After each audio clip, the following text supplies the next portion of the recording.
Mike just We goes on a are tirade again. Stinky legs. Dirty legs. Dirty Dirty legs. legs. Dirty leg. we are live, boys.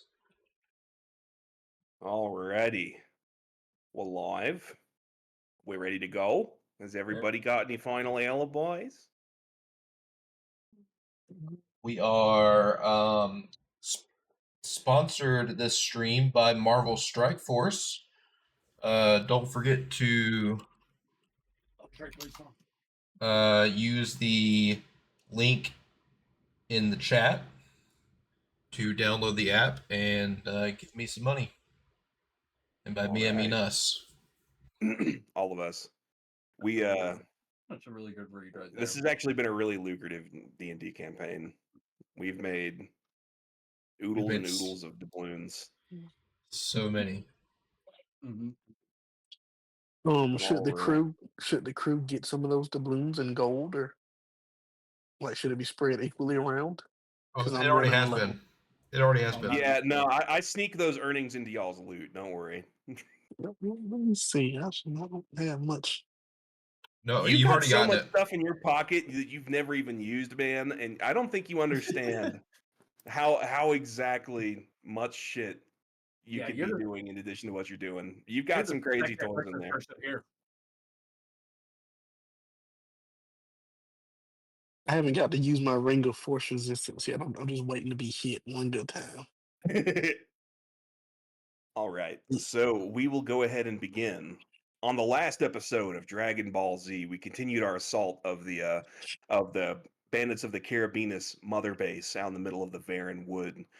We found a note that basically gave us some really good intel on sort of the goings on and the sort of relationship that the Brotherhood of Dawn, the cult group that we've been fighting since we've been in this forest, they've established a relationship with the Bandits of the Carabinus, and there appears to be some kind of relic that might have the ability to control the fog, not actually get rid of it though. So last time we found ourselves still in that boss fight. We killed all of the people in the cave, and then we kind of erupted out of the front of that cave after the boss turned invisible and tried to split.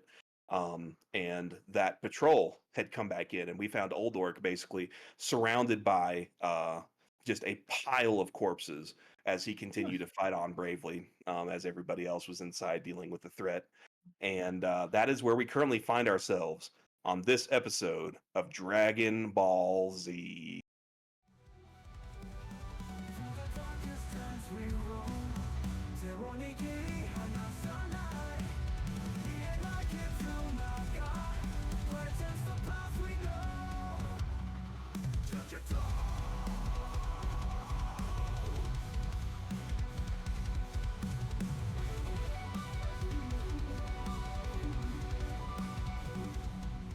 All right.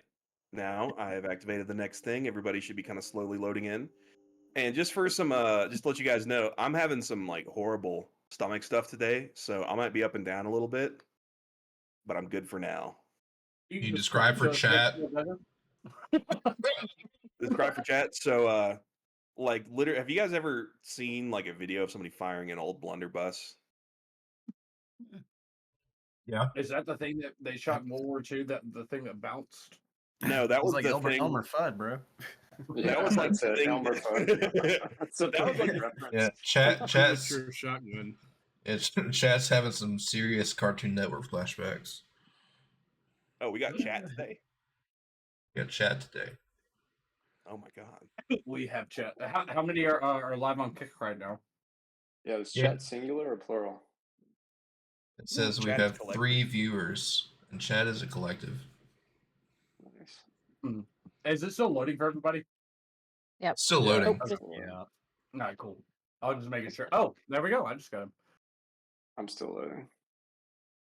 I know for a fact I was the next turn. I was the next turn. You were. Yeah, I know. I remember what happened because I cast Well of Radiance because it's still right there, and I realized that Radiance is misspelled now. Oops. Nah, I like Radiance. Bet. Wow, there's a lot of dudes over there. All right. You already know what I want So to do. at this Trey. time, Kinzo, Lamb, and Deddy are still. They were last time we saw them. They were kind of in the cave, still kind of looting it up. And Guardian has the opportunity to call in on the Sending Stone right now and kind of get everybody else back in the fight. Is that something that we want to go ahead and do, or nah? Yeah. So because I'm so angry that my my spell got counterspelled, Mhm. and I ran up to Old Orc to defend him with my Well of Radiance, and with the respect of the wolf behind me, I call out to Kinzo with a Sending Stone for help. What is that? What does that sound like? I say, Kinzo, there's a lot of Yes. enemies. We need your help. Old Orc wants to die, and we got to stop him from dying. Okay. In the way. Lamb, Daddy, we gotta go. Guardian needs help. Oh shit, let's go. Perfect. So what I'm going to do is Ginger, I'm going to good just night. kind of move you guys up to here. That way, y'all can start kind of participating in this fight, and then when we pull the initiative back around, we'll take you guys into consideration. But y'all are already in initiative order because I kind of fucked that up last time. But anyway, so this is a big fight, so we're going to use the theme song. And next, Oh god. it is Johnny Cash Fiddlefinger. What do you do? I use my scroll, the thunder one. What's it called again? Or lightning? My lightning scroll. Just right? pull it Uh-huh. up, Justin. I don't know, so I don't have it. I said this last time. So there was one time I was looking to use it, but didn't realize how large it was, and so it's not in my inventory anymore. But I never. No, it's used in there. I gave it back to you. Oh, you did? Okay, perfect. Yeah, everybody got 2 of them from that drop. So so you used 1, and then that's what we did. I Yeah, ended up so- giving you that second one back. Oh, there it is. Okay, I use Call of Lightning. All right, what- what does that look like?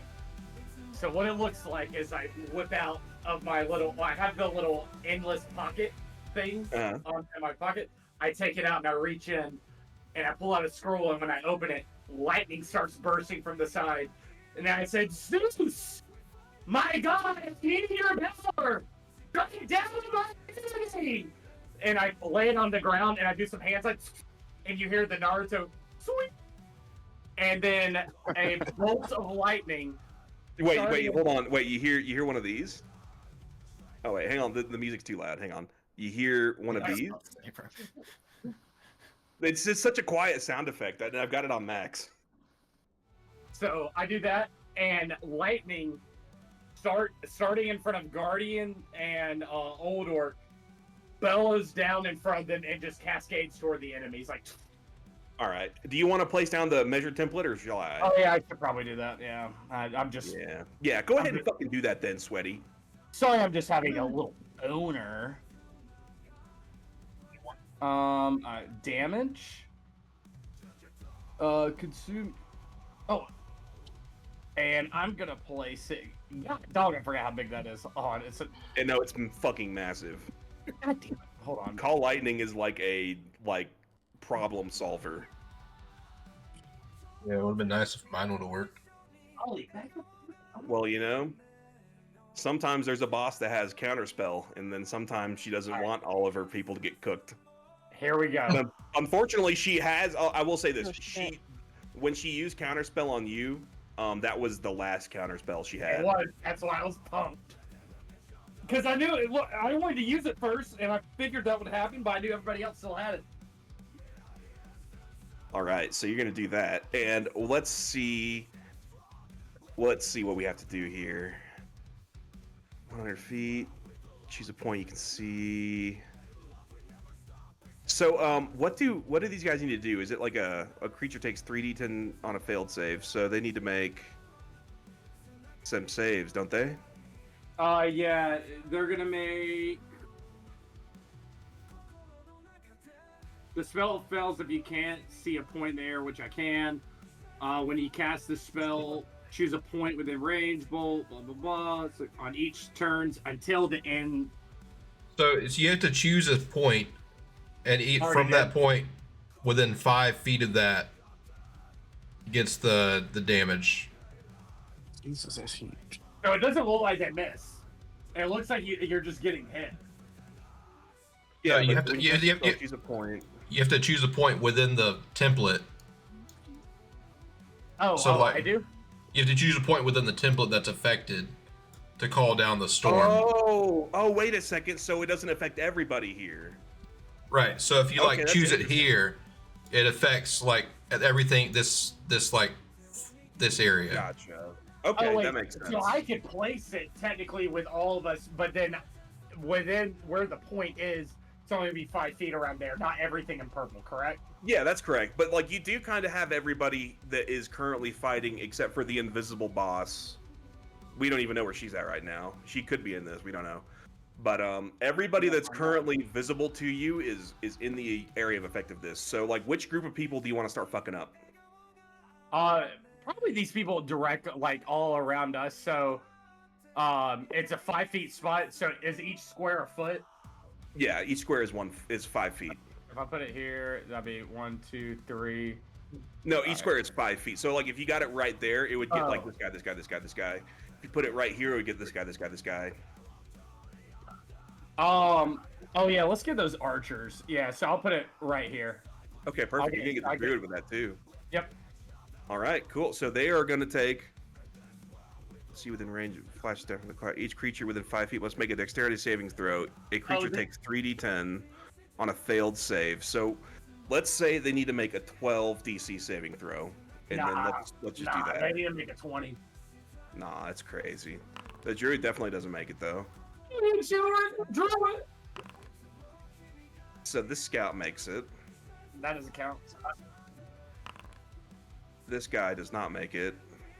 This guy. Don't make it either. He rolls 11. Let me see that 11. He makes it because he got a 12. You should have said shit, dude. All right. He said 14. So the people who don't make it are going to take 3d10. Yeah, that's So- half. Yeah, so these guys take half. So actually, these two archers. So first of all, what does it appear happen to these people when they get? Actually, no. You've already gone through. I'll kind Well, of. I was trying to re-describe it since it's not what we thought it was. It's not a whole area of effect. Yeah. So when I take it out and I look, I point up and I do the whole call Zeus thing. A cloud forms in front of them like storming, and like lightning just starts going around them, and obviously it hits 2 of them, but it misses like the others that are in that area. But the cloud stays hovering over them. All right, perfect. So yeah, no, a great bolt of lightning strikes right between these guys, and it straight up fucking kills the druid and the scout in behind here. They start convulsing. Everybody starts convulsing, and kind of like their hair like basically catches on fire, and they like grab their faces and then they fall down dead. And then these 2 guys beside them are like within an inch from death. They are extremely fucked up. And what else do we do? Is the scroll technically a bonus action? Since it's I a would think that would consumable? scroll would be an action. Okay, I think that's But fair. I'll take a look though. I'm pretty sure that's action. No, it's but fine. we'll do whatever it says. It says action. It says Yeah, action. exactly. Okay, perfect. Yep. Then I'm gonna do a bardic inspiration to Old Orc. Oh, he's already Alright. bardic inspired since I did the song. so Yeah, I did the he Guardian. did. So Guardian's inspired too though. No, wait. So you inspired Guardian last time, and our Lord still needs it because Guardian has a little fire over him. Yeah, I'll give it to Old Orc. All right, so you play a little riff on your violin, and it sounds a little something like. And Yeah, remind he me is what the inspiration inspired. is. I forgot. You get a D6. I'm looking for it. You get a D6 on like saving throw, damage throw, like just any throw that you need. It's just everything but damage, and you can do it after the fact. Like if you determine that you failed on something, you can then decide if you want to add that extra D6. And it's All right. automatic. Thanks. All right, what else do you do? That's all I can do. You don't want to move? You can move if you want to. Yeah, I'll go stand by this dead guy. Yeah, he's dead. Perfect. All right. Next, it is Magmar Moose Knuckle. What do you do? Am I still enraged, or is this like? I didn't really. So I would say that you're no longer enraged because there was a lull in the last fight when you weren't here. that's what I was We kinda- kind of had like a little bit of downtime. Well, so then I'm certainly gonna go into a rage. I'm gonna peer out, looking into Old Orc, and I'm gonna be like, "Not my drinking, pal." And I'm just gonna, fucking go Super Saiyan, I suppose, in some manner. Right. What kind of memory? What kind of memory do you have that kind of triggers this rage in you? I'll say one time back in the wars, there was a fellow orc who I felt like I didn't do enough to help in battle, and just as he was about to save one of my dwarven brethren, he took an arrow to the knee and went down. And that's like a vital spot on orcs too. Yeah, right, exactly. It was fatal. You can do nothing to stop his knee heart. So like you start thinking about your old homie and how like you failed to save his life, and then you see another orc in front of you who is just taking a beating, and then all of a sudden you get that feeling. You get that special feeling once again, and you are fucking pissed. You are now enraged. Let me go ahead and put that over you. That way I'll remember. Let me find a good one for rage. We'll just do that. Perfect. All right. What else do you do? I'm assuming they can certainly see me, right?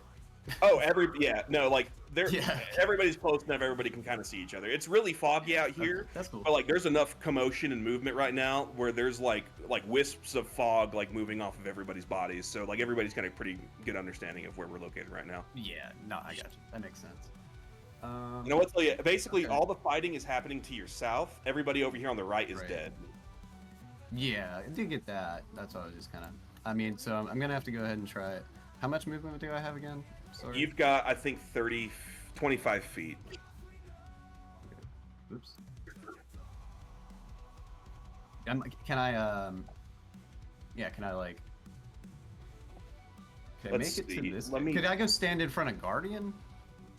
I was having a hard time. Let's see. I think... How do I measure how long? Yeah, you can go and stand in front of Guardian if you want. That's exactly 25 feet. Trey. Okay. Yeah, let's Where the wargs at? The wargs? Oh, that's a good point. Let me bring them over here. They know what's going on.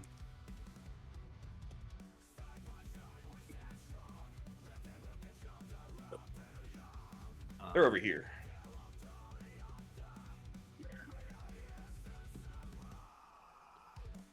Were Kenzo and I still riding them? Or are we off them? We'll say that you guys are on them for now. I'll just go ahead and do that for you guys. And we didn't really go over how that was going to work. All right, perfect. And you're standing in front of Guardian. This dude that is to your east is swaying on his feet. Okay. Yeah, I think I'm gonna go ahead and just like try and get him off of Old Orc, so we can kind of get into a better position. I don't really want to do a reckless attack because I don't want everybody else to have an advantage of me at this point. Well, here's the thing: is like right now you're currently in Guardian's Well of Radiance, so those would cancel out. They would be at regular on you because they should have disadvantage on you attacking while you're in the well. Okay, cool. Then, yeah, I'm gonna do a reckless attack, so it'll give me advantage. Make me 2 attacks at advantage. I'm gonna do this with my 2 axes because it feels as though that's a little bit just what Magmar's more comfortable with up close. Yeah. All right, 24 hits. Roll me another. Oops.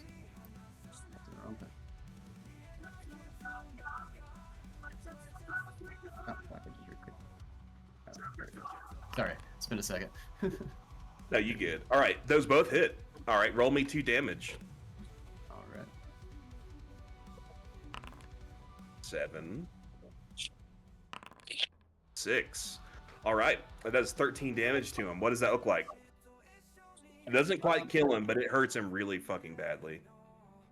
Okay, so I'm gonna come up and I'm gonna like give him a really good knock in the head, and so he's gonna kind of like ring his bell a little bit, and then I'm gonna come down and I'm gonna give him like a bad Charlie horse on his arm with like my elbow.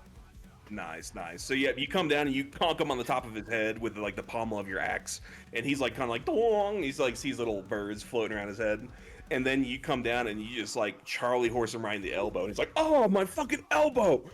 It's broken. My elbow's broken." Excellent. All right. Yeah, for sure. I think that's about all I can really do. So yeah. All right. My turn. Perfect. Now it's Oldork's turn, and what he's going to do, he's going to basically do the exact same thing you did. He's going to roll. Is that a crit? That's a crit. Okay. I'm just going to roll ahead. Go ahead and roll crit damage on that. Okay. So Very good basically, crit damage. inspired by what he just saw you do, he takes his axe, and while he sees the little birds floating around this dude's head, he just straight comes down and smacks this dude. The veteran kind of like raises his sword to try to block it, but the +1 hand axe goes straight through the sword, breaks it in half, and then it cleaves his head in two, and he just starts spurting blood, and this man is dead. And Oldork just roars with satisfaction. And he's actually got to get 2d6 healing because he's started his turn in the well. So let me do that real quick. So he's going to get 1 and then 3. So 4 healing. He's at 29. So this man is dead. So immediately what he's going to do, he's going to go ahead and start putting pressure on these guys down here. He's going to make another attack. Normal this time. 15. I believe that hits. It does indeed. Damage.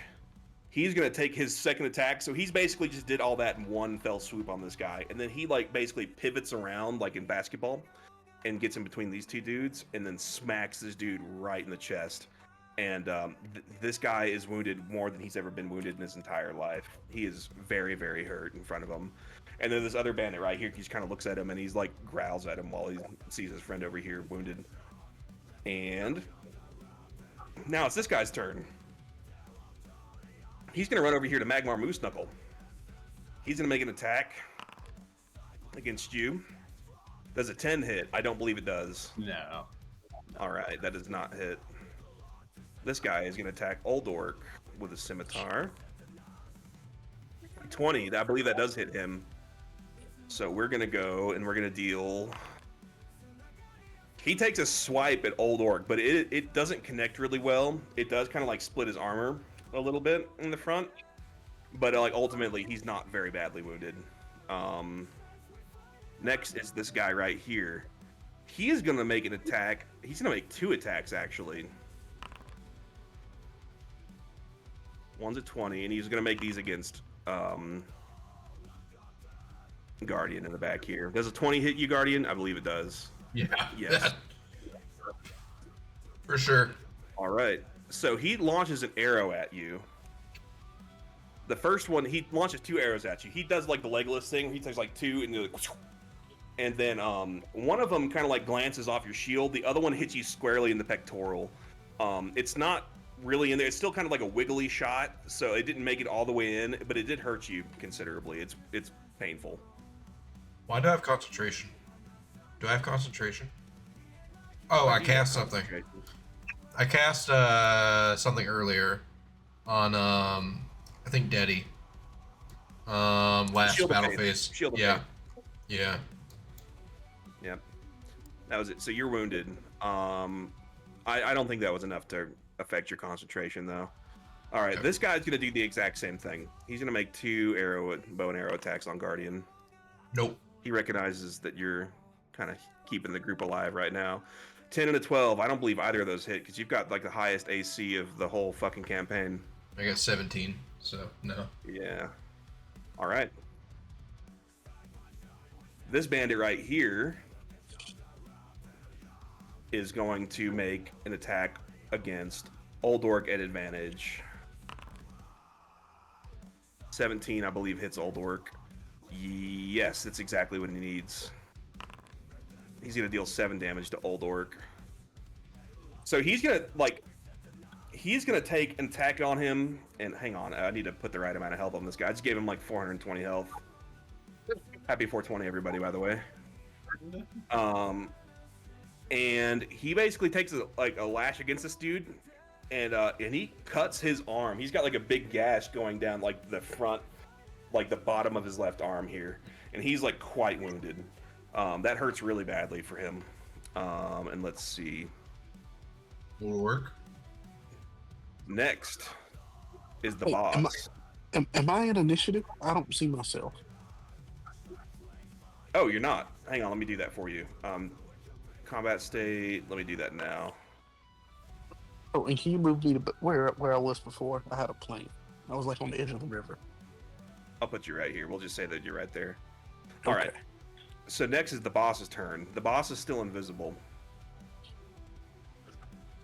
What the boss is going to do, she's going to come over here. And what does she have? Interesting where she is right now. Twisting. Does the Mr. Reader boss still does have a me marked? 16. I'm sorry, go ahead. Does the boss still have me marked? Yes, you are still marked. Yeah, you'll be marked until either she dies or she picks another target, A or you 16 die. A So 16 does a 16 hit you, Mr. Reader? Yes, it does, unfortunately. Alrighty. What does 23 damage do to you? It's gonna hurt like shit. It puts me Oh on my god. on HP. But how does she do it? This is important. Is she hitting me or is she throwing something at me? Here's what's going to happen. She reaches out to you and she grabs you from the behind, like the back of your neck. Perfect. And then you just hear her go, excuse me, I'm burping. Nope. She says, inflict wounds.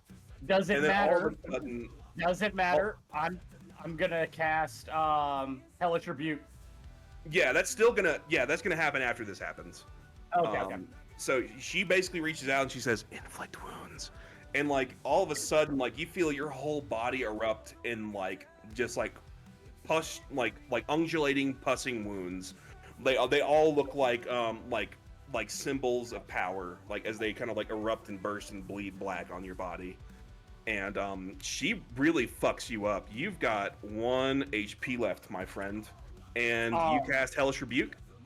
Yes, but there is a caveat. So she had to touch me, which means I know where especially if she grabbed me. So I want to say I react and grab her so I can point at her because I have to see her. It says I have to see her. Oh, you have to see her. But if she physically touched me, I think that's realistic enough. Like if somebody grabs me here, I can do this number, and while I'm getting hit, I grab her and I say Hellish Rebuke. Okay. And I agree with that. And so describe to me what Hellish Rebuke does for the class. When you're damaged by a creature within 60 feet of you that you can see, you point your finger, and the creature that damaged you is momentarily surrounded by hellish flames. The creature must make a dexterity saving throw. It takes 2d10 fire damage on a failed save, or half as much of damage of a successful one.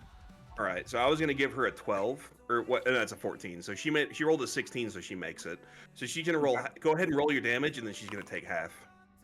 She'll take 2.5. All right. So when that happens, I have a little band of fiends come out playing music around it, and fire just erupts around her.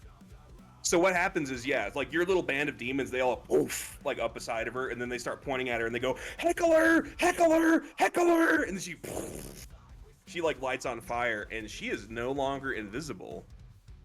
There she And is. she is wounded. I flick her off too. Flip her off with your 1 HP left. I'm like, Yeah. no, I don't see her on the initiative list. She's there. Hold on, I gotta It's just because she's invisible. Well, for some reason she's no longer invisible here, but she's between Bandit and this Kinza right here. Okay. So for some reason she's not there. I don't know why. But I see her on my end. I see her on Okay. mine. Oh, I don't see her on the initiative, but yeah. Oh, there we go. There we go. Yep, I fixed it. All right. Mr. Kinzo, it is your turn. Okay. All right. So the way my instant transmission jutsu works is I can transport to anywhere I place a marker, and I can have up to 3 markers at one time. Yeah. So what I do is I place a marker on this warg. Dumbass is his name, I believe. This is Dumbass, and the one back here that Daddy's on is Shithead. But if you remember Okay. correctly, you don't have to worry about placing one right now because you've already got one placed on this guy. Exactly. last So session. that's what I did last session. So what I will do this session is I'm gonna teleport. Let me select it. Give me a second. Okay. Jutsu. And so I can go up to 30 feet, which I'm gonna go right across the river. Huh? Which move, Ginzo. Oops. Gotta deselect the measuring tool. You gotta select the. While you're doing that, square Kinzo, one. I've got to go to the back. I'm so sorry. My stomach is killing me. I'm gonna be right back. I'll be That's back in fine, like 'cause 2 minutes. I want to do some shit you wouldn't agree with. So I need to say this like real fast. I have an idea too. Ignotus is going to involve you. I want to see if he's going to let me do it. But on my turn, since I'm fucked anyways, I have an inspiration from writing Old Orc Song. I want to use Sleight of Hand and see if I can take her cards from her pocket. Because he already said we can see it in the indention. If I can make a successful throw and steal her cards, I'm going to throw them at you since you're the most magically inclined. So what do her cards do? I'm lost here a little bit. So each card, it's a deck of cards that you use poker. So it's like Ace of Spades, all that. Apparently, each one has a magical creature, and everybody's talking about a dragon. So I mean, the other thing is I could destroy them, or throw them into the river because we made the other risk is if I give them to you and you use it, I don't know if we're going to be if they'll attack us or if they're whoever the wielder is. So I'll see what y'all thought about that. So you can summon creatures with the cards? Is that what you can do? We know she can, so I don't know if they're inclined to her, or if it's only loyal to whoever's holding the deck of cards. Yeah, so I was planning on using command to make her do something that handicapped her, but maybe I can command her to give her cards. Give me the cards. Okay. And then if that doesn't work, you can try then I it. can do Your that. thing. Yeah. Yeah, and then I'll just throw them into the river, just getting rid of them. Is she actually is she like a warlock or something? She do inflict wounds? I mean, I saw that. So that's what I was saying, like maybe like can he handle demonic, magic? Is that Yeah, I don't know. like, what if it possessed you or something, Oh wait, I'm a warlock. Yeah, so you might. goddamn. Yeah, so I may be able to use it. So, but even if we get the cards, like, are we risking her still being able to attack us? Because I mean, is it better? She can still attack. She can still attack. I feel like it's better Okay, for all me right. to command her.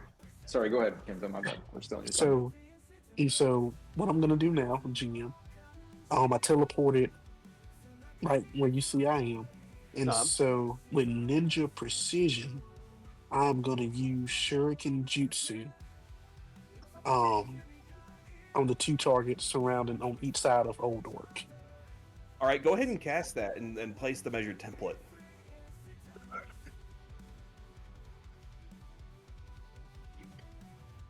Did it go? I clicked it. Did it go? Let me see.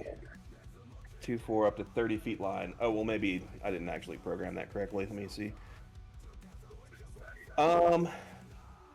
You can get all of these dudes right here doing that. So do you want to do 2d4? Yes, and it should count as a sneak attack. So sneak attacks work more for like physical attacks. So like if you're gonna stab somebody, that'll give you that advantage. Hold on. Okay. It can be a finesse or a ranged weapon, which Well, no, that's shuriken are. that's with the kunai. That's with the shuriken. But when you're launching this attack, it's just gonna be at regular. But my shuriken are ranged.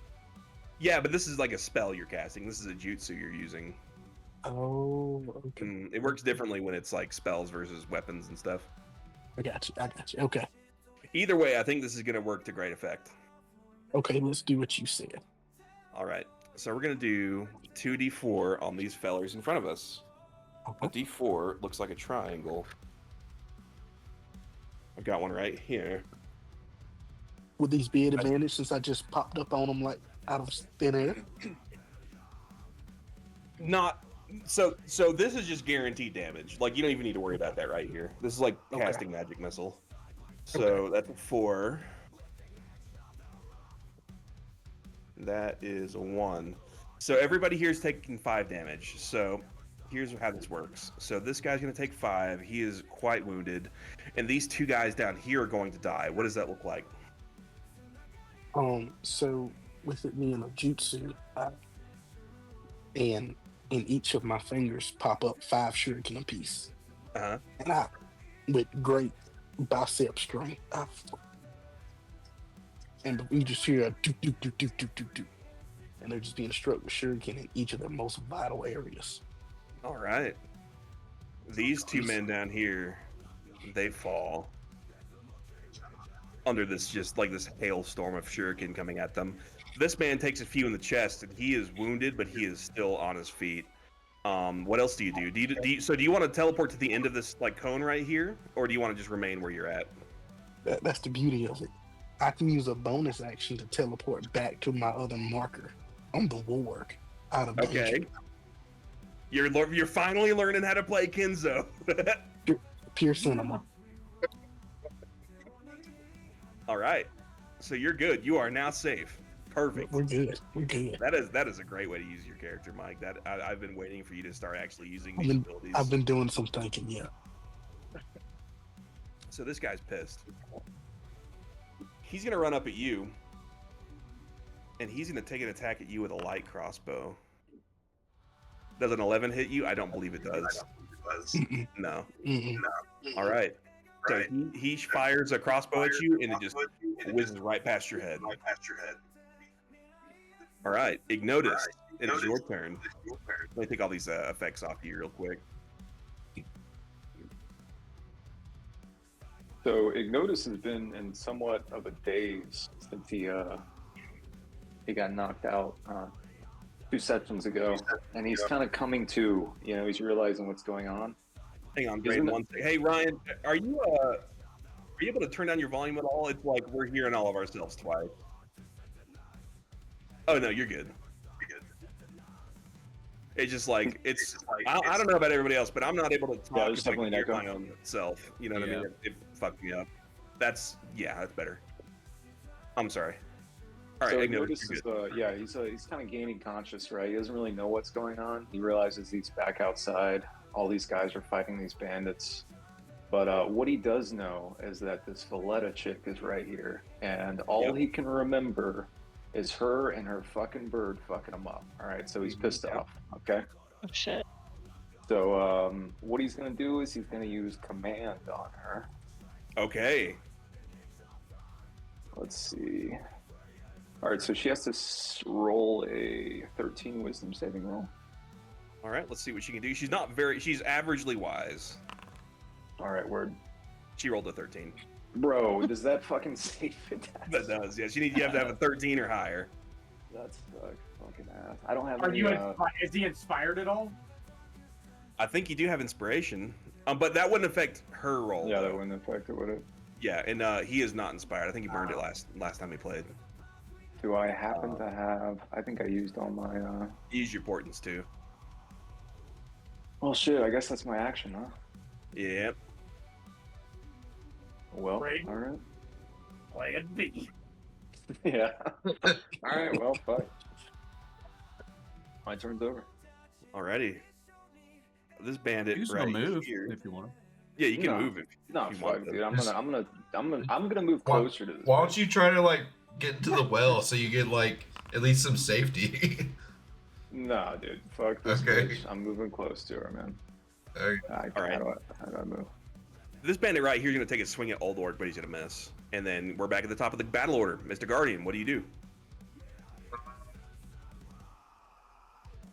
So I got my pull up my thing. Also, remember you do What have about your me? spiritual What weapon else? in play right now too.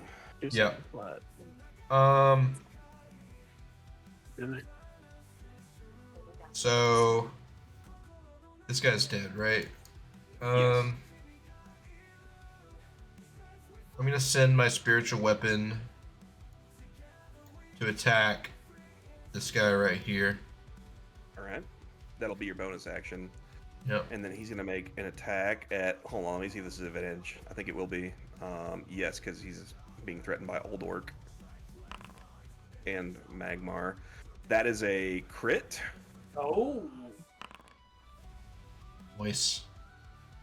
All right. So what we're going to do is I don't like how that crit damage worked.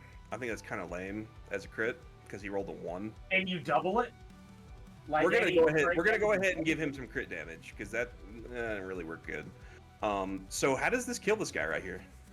I call out to my sword to destroy this. What are they called? Bandits. I tell him to destroy this evildoer, this doer of contrition. I mean, not opposite of contrition, of evilness. And I tell him to skewer him to death. All right. So the sword goes. Swing! He kind of like stands up at attention and it like points at this dude and he just goes. Whoosh, whoosh, whoosh, whoosh, whoosh, and he just like gets filled with holes. He's just like and then he falls down dead. Yeah.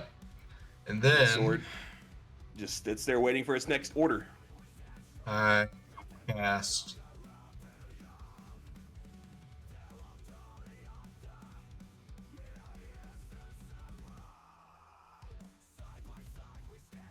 let's see, I got inspiration. Uh-oh. I'm gonna use a level 2 spell slot Okay. and cast inflict wounds. All right. Roll me an attack. It needs to beat out a 12 AC. Yep. So roll me some damage. Damage roll is 19. So here's what's gonna happen. What does that look like when you do that? I run up to Valeka and I tackle Valeka and I grab it and I say inflict wounds in retaliation for her attack on Johnny Cash Fiddlefinger. All right. So you pounce on her and tackle her to the ground, and then you say inflict wounds. And like excuse me, all of these like runes start to open up on her exposed skin. And then as they're opening up, she kicks you away and she sends you over here by the waterfront. She's only going to take half damage, and what she's going to do, she's going to use one of her legendary resistances. She's got one more of those. She's only going to take half damage. So half of 19, we'll just say that is 10. So she is still extremely wounded. She's fucked up really badly, don't get me wrong. But it just didn't get off as much damage as you would have expected it to. Okay. And then she kind of like flips herself up, so she's back up on her feet. Do you do anything else? No, I kind of went hard at the very beginning with the respect to the wolf and the well. So I can't really do anything. Yeah, I'm done. All right. Deddy, it is your turn. All right, so since I'm kind of far away here, what's my movement? Is 40? It's 40, yeah. But you are on the warg, so I'll tell you this. I'm going to draw Johnny Cash Fiddlefinger is a great name. acrobatic thing. You could probably end up like anywhere. Hang on, let me not do that. You could end up I want to anywhere go within over this here somewhere. 31 foot thing. Okay, let's go ahead and go. Right there? Yep. All right, so here's what I'm going to do. I'm going to go ahead and move you here. and the warg is going to run up here. So basically, what happens is like the warg kind of like understanding your intentions, sort of like runs up to this fight right here, and then you like jump off of his back, and now you are in front of the bleeding boss here, and that is your movement. So you've got your action and your bonus action left. Okay, I would like to use my nunchucks. All right, roll me a nunchuck. That 16 hits. Roll me a damage. 5. That's some good damage on her right now. All right. So what does that look like from your end? I took my nunchucks and I locked it around her left arm and went to pull it and pulled her shoulder blade out of place. Nice. So like she in her left arm, she's got like a hand crossbow right now, and like you basically just kind of got that locked up. So she's right now only has access to her scimitar, and you've also got a bonus action. What do you do? Oh. You've got a lot of monk shit you can do. Flurry of blows is really nice. Yeah. Let's do the flurry blows. All right. So what you'll do is you'll roll me. I'll go ahead and spend the key point for you. And that is going to be 2 unarmed strikes. So just like go into your inventory and click your unarmed strike, and then you'll just roll that for attack twice. 10 does not hit. Yep, and then it'll do another attack. 6 does not hit. Super. So like you take 2 good punches at her, and then she's able to like kind of like whoosh, whoosh, out of the way. Okay. All right. Did you decide to do anything else? Let's just take a defensive stance. All right, you're in a defensive stance, and the shield of faith the guardian is currently concentrating on, just kind of like slowly, but defiantly, kind of like sits in between you and the boss. All right, Lamb, you're next. What do you do? All right. So I don't think anybody's actually looking or anything like that. But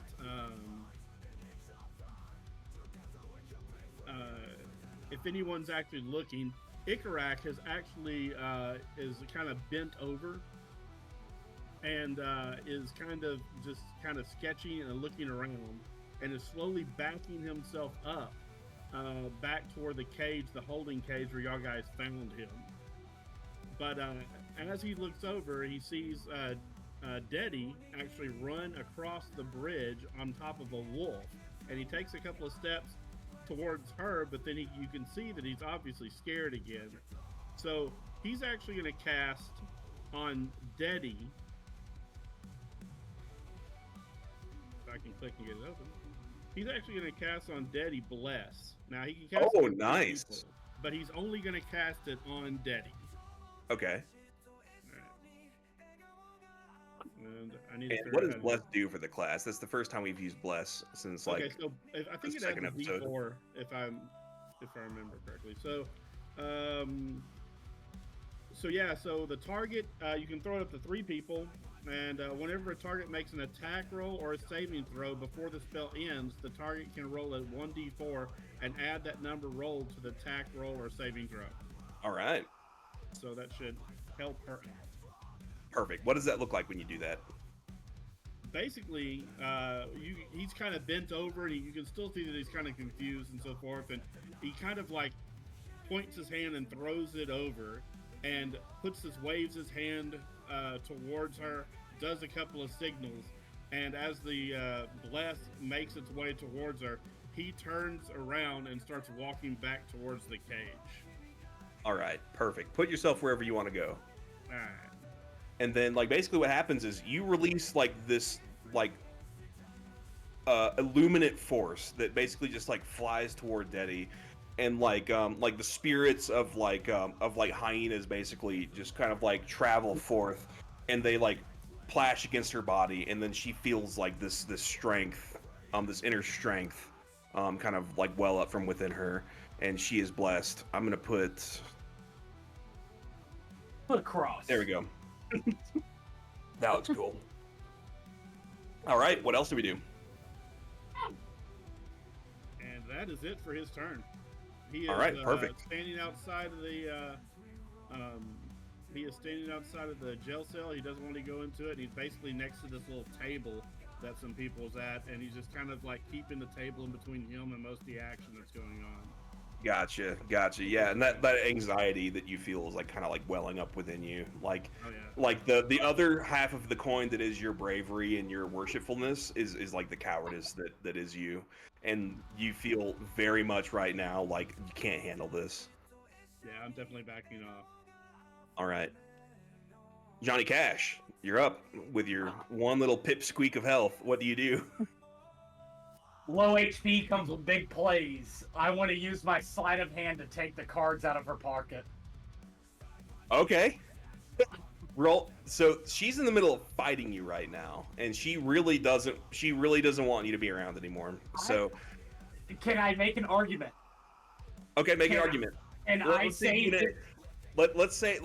if your argument can influence the number I've got in my head.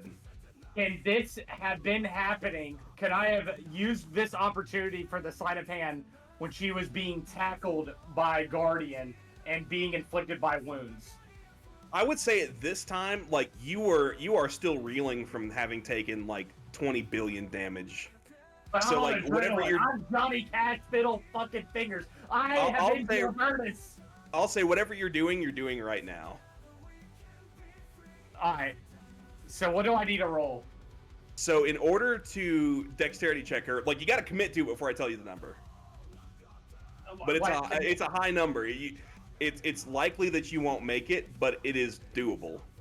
Go for it, dude. I do have an inspiration. I know that from the song I wrote for. Yeah. You do have for inspiration times I have one. an I inspiration. think. Is there a way I can use bardic inspiration on myself as a bonus action before? So if I don't like this roll, That's more of like doing it to somebody I else. figured not. I just wanted to make sure. Yeah. The other avenue. So could this sleight of hand be technically a bonus action? I will call this a bonus action. Yes. Okay, then what I want to do beforehand, just to see if it will help, is I want to cast a Riz person on her. Okay. Cast Riz Person. And what does Riz Person do, by the way, if you could tell the class? Let me get to it. It's a great spell. Alright, Riz person, where's it at? Why can I not find it? Alright, there it is. Alright. Riz person. Why am I losing it? I knew it was. Hold on.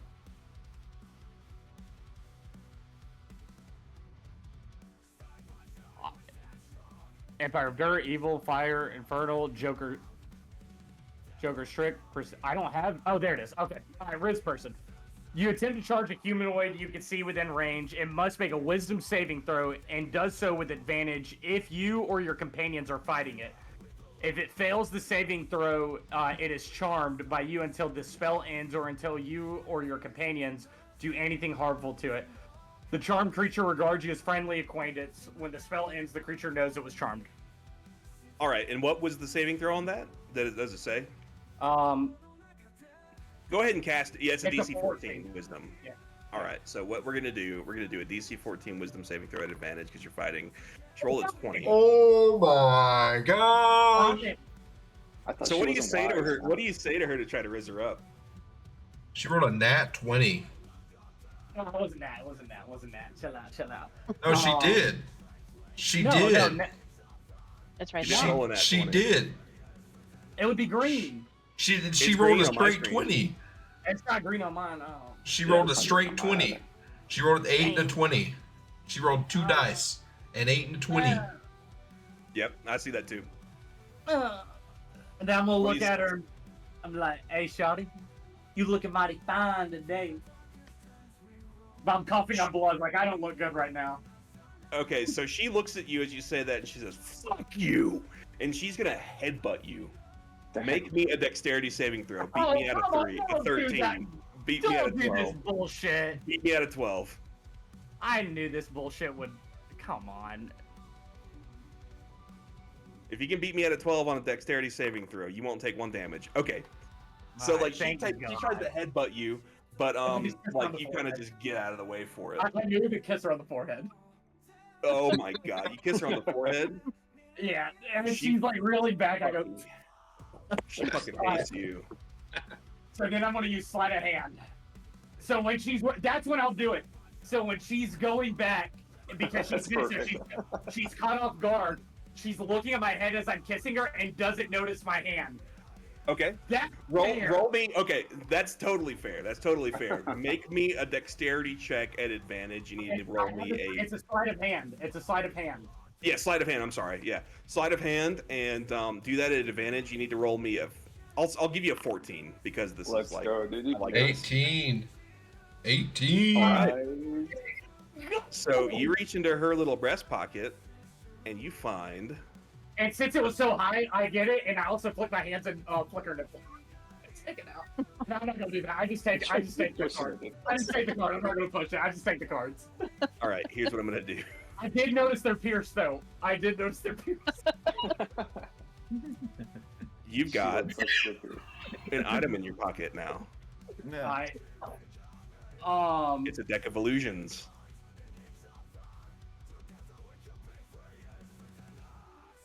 And what else do you do? Hopefully run away. Yeah. I mean, I'll proc an attack. What? No. Will I be fine since Daddy's there, or will I still proc an attack? You will 1 bazillion% get an attack of opportunity. She's still got 1 free arm. No. Is there any way? I know this is maybe potentially pushing it, but in the realism of it, if she's pulling back and I snap it back, can I jump back all in one motion? So it doesn't proc an attack? She's definitely, if you try to get away from her, she's going to take a swing at you with that scimitar. And it is very likely that she hits you. Look, what's going to happen, Justin, is if you don't run away, it's going to be her turn before anyone else gets a chance to do anything. I go next. I go next. No, it's Magmar and then Old but Magmar's down there, and there's still 3 bandits down there that are alive. Four bandits. I was gonna use my dwarven thrower, bro. I got fucking Thor's hammer. So what I want to ask is, can I throw the cards? I mean, that would require a bonus action, which you've already used. Damn, I figured. Well, let me read the card. Can I read the cards out? Not just yet. Oh, dang it! Like, this is gonna be something we'll do on the debriefing after this battle. Like, this is all really kind of happening in the moment. The only choice, I gotta take a risk, and try and run. But she doesn't know she doesn't have the deck of cards, correct? She doesn't know that. No, she does not know.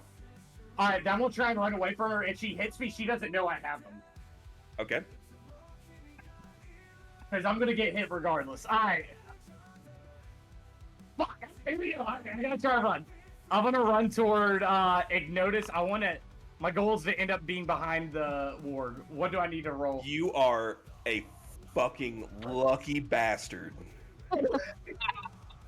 She needed to roll a 14 to hit you. She rolled a 13. Let's go, dude.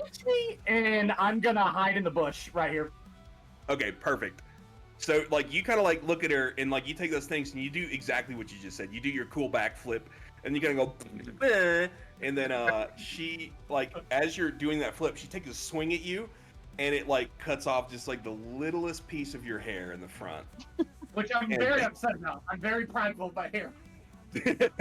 Yeah, she definitely fucks your hair up just a tiny bit, and then you were able to scurry away like a rat. Let's fucking That's a good turn. That's a good turn. Yeah. All right. Well done, man. Magmar Moose Knuckle, what do you do? Oh my god. Well, I was thinking I should try to attack the boss, but then he ran away. So now I'm like, I don't know. It's probably wise to use, because, like, Nah, fuck it. I'm gonna attack the dude straight in front of me. Okay. with my axes. Do it. Roll me 2 attack. You'll do this at advantage. advantage because you're over here fighting with Old Orc. And it's gonna be the person directly, like, below me or whatever, you know. Yeah, to the south. Yeah. That's a crit. Word. Wait. Jacob, this is a crit, and you're raging. Oh shit. Can you roll? You should have attacked him. Oh. See? Can you tell Go me for it. what I got to roll? So okay, so for those of y'all who don't know, Magmar Moose Knuckle has a thing where if he's raging and he gets a crit on somebody, we get to roll to see if we just kill that guy. And I'm gonna use my special Ooh. light up dice. What is it? 18 or higher? Yeah, 18 or higher. All right, let's roll a d20. Lit up d20. Ah, damn. I'm sorry, dude. That's Oh, man. Are Three. you- wait. you still do the crit damage. It just he Oh, yeah. may not die from it. You know what I mean? Oh, yeah. That's cool. I get 2 hits, man. Yeah. And I don't, does the 17 hit too? Okay, cool. Yeah, they both hit. But So one's one's a just crit one damage, 14. Okay, so that one. Okay, so before you even roll the second damage on this guy, how do you kill this dude? Because that's enough to kill him. Guy. Oh, okay. So I size up my axe to take like a really strong downward strike, and like I go through it, and it's almost like when you pick up a cup of water, but like it's empty and you thought it was full, and it just like goes through him like a knife through butter, and I'm just like surprised, taken aback. He just like splits in half in front of my face. So what Just, happens like, is, finally. so you take your axe and you just bring it down over this dude. He's not wearing very much armor. He's a very low level bandit. You basically cut him down from like the top of his head all the way through like the middle of his sternum, and his whole body just kind of like opens up in that way, kind of like a branching tree, and just like blood starts spurting up, and he falls down deceased. Got it. All Okay, right. Well, what do I do about my other attack? Am I like? So yeah, Can so I you can attack make the other attack. There's another dude that's right next to you if you wanted to attack him. Okay, yeah, that's what. We can say at 17 hits and just roll some regular damage on this sucker. Yeah. 7, that hits him. So you take. So- Oops, actually, hang on. Let me do this. So like you slash across this dude's body, and like it just like opens up a big strong tear like from like the bottom of his throat down here. So he's like bleeding. He's not like disemboweled or nothing, but he is like bleeding profusely and very very wounded and scared. Excellent. And can I also use you my- can Okay. go. You can also glare at somebody if you want to because you killed the guy. I would like to. So I'm gonna go ahead and do that as well. I think. Can I glare at the boss, or is she resistant to that? So you could certainly try. Can you read that for the class? I don't remember how like Oh yeah, I got you. far. I think it's like as long as you can see him. That's what I thought it was. As long as I can see them.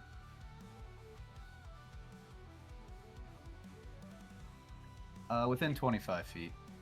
Oh damn! And I it's don't think she's within 25 feet of you, unfortunately. Oh, okay. Oh, that's cool. Then I'll just do the guy to the southwest of me. He's the only other Alright. one. Well, no, I'll do it to the one in front of Olord, actually. I forgot he was alive too. Let me do that guy. Okay. And what so does he have to DC do? 12. DC 12 is it Constitution? Yeah, Constitution. Okay. He makes it. So Well, you gave him the old hairy eye, and he just looks at you and he gives you one right back. And can I then- also? Go ahead. Oh, good. No, good. No, I I'm was gonna sorry. say for my bonus. Can I try and shove this dude next to me into the river? Certainly. Yeah, let's do a strength off. All right. So we're gonna do a strength. Beat me a 10. I don't think that'll be any problem for you. Okay, yeah.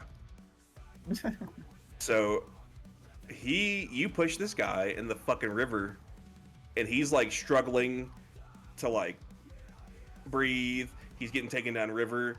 The weight of his gear kind of weighs him down, and this man is dead. He was already extremely wounded. Excellent. Yeah, I think that's all I really need to do. I think I'm good. But the other thing Magmar will do is like, he still hasn't even realized that the boss is back there because before his turn, like he was invisible and looking forward at like this whole horde of people. So he looks behind him and is just like, where the fuck is everybody? And like everybody, like you see, like everybody, like kind of like turn behind He's, you, like standing Kinzo. over it. Kinzo's in his defensive stance with his shadow clones around him. Johnny Cash is over here, extremely fucked up. Ignotus is over here looking Hiding in the scared bush. of the boss. Hiding in a bush. All right, next it is Old Orc. and he's gonna make an attack. 2 attacks actually. The first one does not hit. Second one does. We'll roll a damage. 7. I believe that kills this man in front of him. Yep. So basically, he takes his 2 axes and he just like places them both like in this dude's trapeziuses, and he just and then like basically just like kind of like splits them apart, and like it disconnects his shoulders from the rest of his body. They're kind of just like they fall limp, as they're no longer being held up by his shoulders, and he falls down dead. He is deceased. All right, and then Old Orc, he's gonna like kind of like look around. He's gonna go, and he like turns around and he sees the only person left in the fight right now, besides this fucker right here, and he is going to spend his movement running toward this boss. So he's gonna go 1, 2, 3, 4, 5, 6, and he's gonna start putting pressure on the boss with Deddy. All right, and next it is the boss. The boss has still got her arm kind of like restrained by this nunchuck here, so she can't use a crossbow, which is what she wanted to do. But here's what she's gonna do. She's gonna take an attack on Deddy. I believe a 15 hits you. Is that right? Yes. Yep. Well, shift +2, right? All right. For the faith +2. Oh wait, for +2, yeah. So like she's got a 13 armor class, so that's +2, so 15 still hits. Okay. She is gonna take a slash at you for 7 damage. So like it's gonna like cleave right through that shield of faith, and it's gonna kind of like dissipate almost like a cloud before it falls back into its own shape. And it's just gonna like slash you right across like the eyeball right here. So you're gonna have like a cool like scab here for a while. Solid. So she kind of fucks you up a little bit. And then what she's gonna do, she's gonna use her bonus action to... Here's how she's gonna get away from dealing with your nunchuck, actually. She is going to use her bonus action to cast Misty Step. And she's gonna Misty Step way back here. So she like basically like poofs into a puff of blue smoke. And then she's gonna appear over here, and then what she's gonna do is she's gonna make an attack on Johnny Cash. Wait, I'm hiding. No, she I'm knows where hiding. you're at. No, that's why I wanted to emphasize I was hiding. It's she definitely knows where you're at, bro. Ah, This is like Baldur's Gate all over again. So she's gonna roll a 17, and that's gonna hit you. And she fires 1 crossbow bolt, and it hits you. no! Missile snaring! Missile fucking snaring glove. What does that do for the class? Oh my god. Holy fuck. Alright, I don't think it's gonna help me, but I just remembered them. Hold on. These gloves seem to almost meld into your hands. When a ranged weapon hits you while you're wearing them, you can use the reaction to reduce the damage by 1d10. Plus your dexterity modifier, provided that you have a free hand. If you reduce the damage to 0, you can catch the missile. D10 roller. I don't know what a D10 looks like, so I'm I gonna got roll a it. D10. I got it. Oh, you got it? Okay. 1d10 plus your dex. That's a 10. So Oh, she sorry. rolled a 10 plus your dexterity modifier. What is your dexterity modifier? Where's that at? Oh, +3, I believe. Dexterity So- +3. It's 16. Okay. So with that, you are. So here's what happens. Can I pop out of the bush and see it, catch it, and throw it back to her? Here's the thing: is I don't think you're actually in a. Oh, that is a bush. Yeah. So here's what happens. So she takes her hand crossbow and she fires it at you, and you hear like the. It's not picking up on Discord. You hear like the whistling of the arrow kind of like come toward you, and then you catch it in your hands, and you've definitely negated all the damage, so you can throw it back. What I want to do, so when I hear it, I come out of the bush, and I go, and I catch it, and I go with the momentum and just throw it back to her. All right, so we're gonna use the same attack on her. So that's gonna do 6 damage to her. So like, yeah, she is really super taken aback by that. That's not how she expected that to go at all. And I wink at her. I wink at her. So yeah, you throw the ball like, and it hits her right in the titty, and then she's like, "You son of a bitch!" I go, did it ring the piercing? Because I know she has pierced nipples. I felt it. She's a drow. All right, Kinzo, what do you do? Right. And she's so taken aback by Fiddlefinger's antics. I'm getting so lucky with these rolls. I know, dude. And just to give everybody a little bit of it, like understanding. So when I play the boss, I'm trying to kill you. I use instant transmission jutsu once more. And that sounds a little something like... Oh wait, no, that actually doesn't sound like that at all. It sounds like this. And where do you go? Right in front of her. All right. And it's so instantaneous. By the time I pull out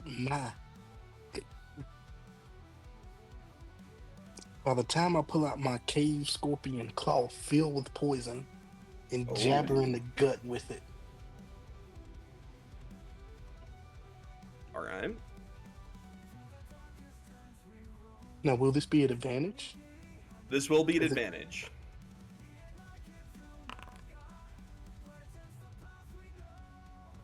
$19 hits. Roll me a damage. I can't see the bottom of the... I got you. I'll roll the damage for you. 11. All right. And she needs to make a Constitution saving throw. And if she doesn't make this, then she might be fucked. Okay. So here's what happens. So you turn around and you hear her go, "You son of a bitch!" And then you turn around and you're like, "This is my opportunity." And then you instant transmission directly in front of her, like with the scorpion tail like directly in your hand. So like when you instant transmission, you just like appear, and the scorpion stinger is in her chest, and she kind of like falls down on her knees as she looks at you, as the poison courses through her veins. And she looks at you and she says, "This is not the end." But then she kind of like slumps over and dies as the poison takes over. She is deceased. And then as this happens, the one remaining bandit, he sees what's going on over here, and he just sees her die. And he says, "I'm not sticking around for this." He jumps in the river and just takes his chances. And with that, the hillside falls silent. And we find ourselves in an empty bandit encampment. Does the body have any more valuables since she's right in front of me? One sec, let me get this going on here. Let me get the music rocking.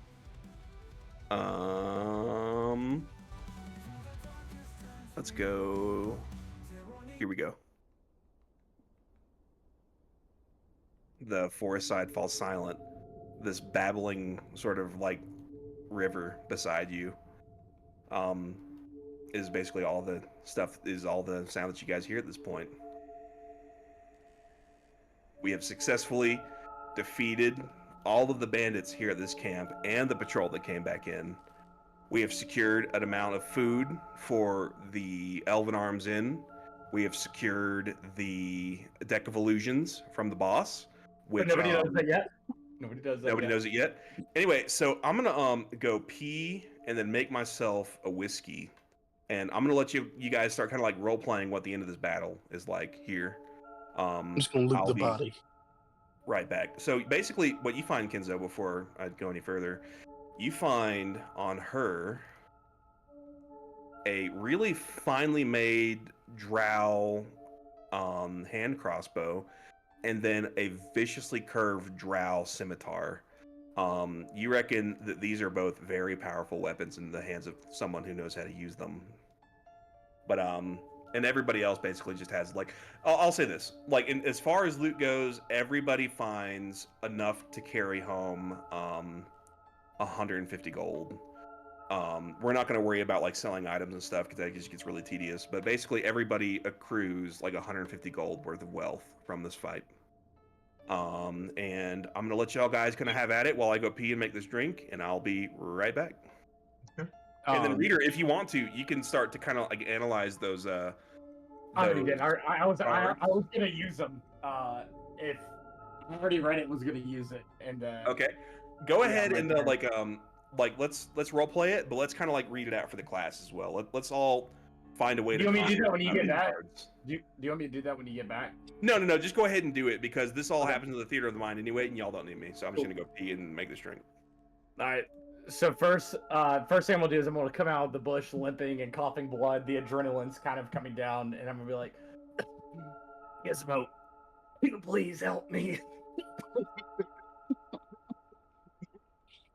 He's gonna help you like that. Please, just give me a little heal. I got a surprise for the class, please. My ghost only helps those who are good to him. His name is Glimmer. Gizmo and I are cool. Yeah, he likes it when I call him Gizmo. You missed it like 4 episodes ago. He said I can call him Gizmo because I was good on my word when I went into the wall pussy. Please. That is true. That's not what happened at all. Okay, we'll wait for the DM to come back because Gizmo and I are tight. Alright, anyways. So Gizmo's healed me. Because it's theater of the mind, because we're actually cool. No, you're not. And Right, I'll bet you $5. It's true, man. No way. There's no way my Glimmer would ever be good with a Riz caster. A Riz Lord, I'm sorry. A Riz Lord like you. A Riz person caster. So anyways, I look at everybody and I say, hey, I got something funny when I kissed her on the forehead, and I just take out the deck of illusions and I show everybody. And I open up the cards and there's an instruction manual in there so I can read it for everybody. And I say this box contains a set of parchment cards, a full deck of 52 cards. Twice per day, a single card may be drawn from the deck. Each card corresponds to an illusion that the user may place within 30 feet of themselves. The illusion lasts for 60 seconds. Viewers of the illusion believe it to be real. Once the illusion disappears, the card combusts, removing it from the deck. Any physical interaction with the illusory creature reveals to be an illusion because objects pass through it. Someone who uses an action to visually inspect the creature identifies it as illusory with a successful DC 15 intelligence check. The creature then appears translucent. Beware, some cards do other stuff, and no cards have been used. Also, DM, when I came out of the bush, I asked Gizmo for help. And Guardian said, Gizmo doesn't like me and his name's Glimmer. And I recalled 4 episodes ago, Gizmo and I are actually tight because I was good on my word when I went into the wall pussy. And he likes it when I call him Gizmo now. Yeah. His name is Glimmer.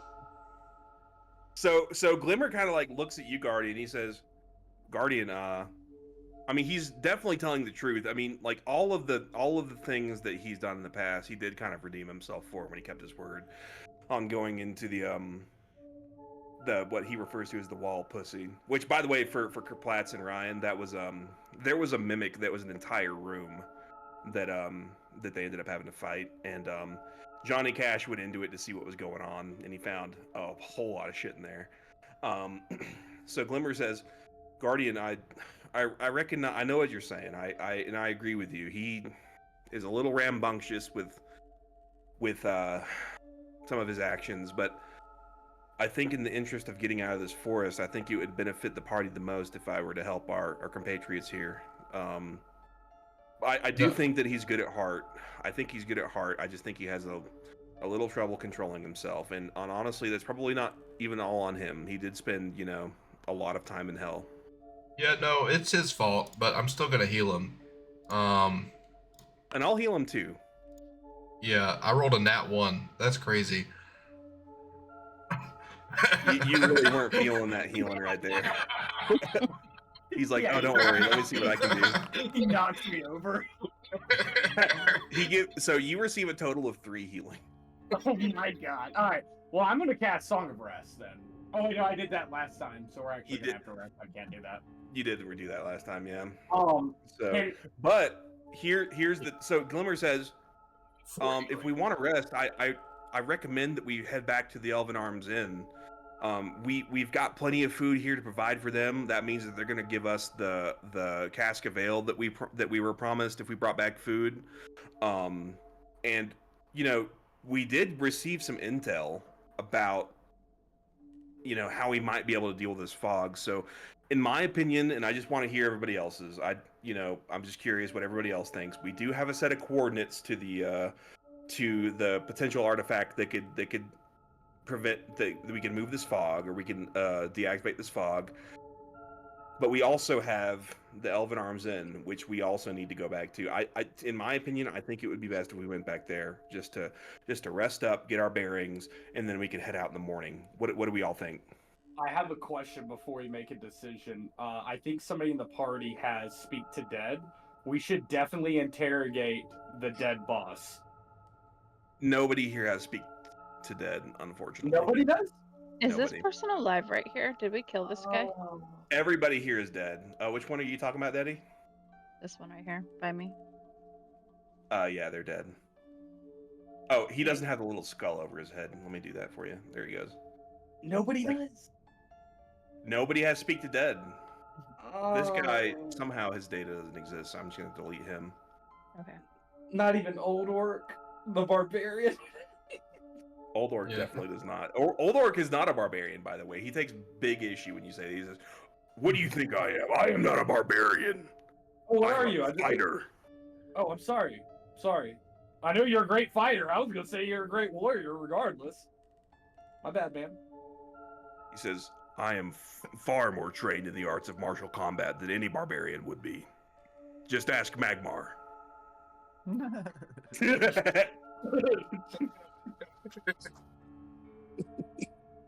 and for Kerplatz and Virion, they had a so Old Orc his whole thing is he wants a good death. And when Magmar and him met at the bar, they both agreed to an honor duel. And Magmar was not the victor. And that's why he's a member of our party right now. He's basically an NPC that's like kind of hanging out with us right now until he finds his good death. Keep on saving him so it stays with us. Yeah, keep him alive. It's like one of my fallen comrades. I would say Magmar during this time would be trekking kind of like the perimeter and stuff like that, still like searching out for more people. Make sure. Yeah, you're more than happy. Yeah. You can go ahead. Like we are on initiative right now, so you can just kind of like do whatever you want. I got stuck. Did behind the party that was looting? Did they find anything out while we were coming out here to find out what happened to Old Orc? Yes. So basically, what they found for everybody who wasn't here last time. Excuse me, I'm burping. But there was a note that was in this very well locked chest right here, and that note basically said there was a lot of it, and I'm not going to reread the whole thing again because it's kind of extensive. But it was an intelligence report sent from Major Velka, who was assumably the boss that y'all just defeated. To Corin Halfheart, who is ostensibly the leader of this entire, bandit organization. She was one of the major lieutenants of this group, and she reported directly to Half Heart, and she basically let him know that they have made an effective relationship with the Brotherhood of Dawn. The Brotherhood of Dawn are kind of like incompetent at like controlling the dead within this forest, but they also they believe they have a means by which they might be able to control this fog. So they believe that basically what was elucidated last time was that the bandits of the Carabinus, they have an interest in opening up these trade roads between the Varan Wood and the capital and the eastern part of the continent. And like right now, this is basically just like cut down the middle. So there is a lot of commerce and trade that is not able to move through here, and therefore the bandits are not able to, perform as many raids as they would, typically be able to. So the Brotherhood of Dawn believe that they might be able to find a relic that is in this very wood, that is able to move the fog from one place to another. So the Brotherhood of Dawn, the cult people that we've dealt with so far, and the bandits of the Carabinus, the people in this camp here, they are currently collaborating to find a means by which they might be able to move this fog from this place to another, to open up this trade road so that the bandits can continue their pillaging and their raping. And the Brotherhood, they want to be able to just move this to a place where they're going to get less friction so they can continue to, perform their rituals and such. So they've kind of got a, like a sort of like mutual interest at this time. So the note provides a set of coordinates to the south of the Elven Arms Inn, where there is an ancient chapel where there might be a means to relocate the fog. So basically, we're going to need to travel south. We're going to end up passing the Elven Arms Inn, and yeah, it seems like our next move might be to go and investigate that chapel where the solution is housed, allegedly.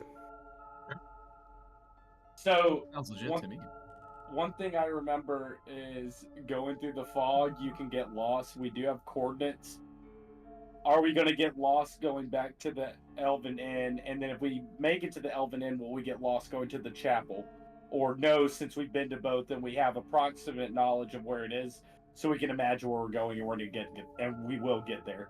So you've not been to the chapel yet, but everybody here except for Lamb and except for Deddy have been to the Elven Arms Inn. So everybody here can really like focus in on the Elven Arms Inn, and because of the way this fog works, the like navigating this fog is completely bound to how well everybody is able to think about the area that they are trying to go, is what we've been able to determine.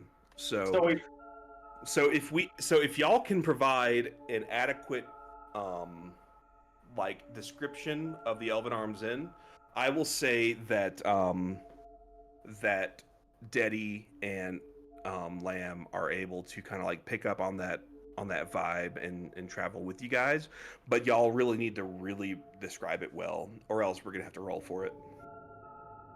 Cool.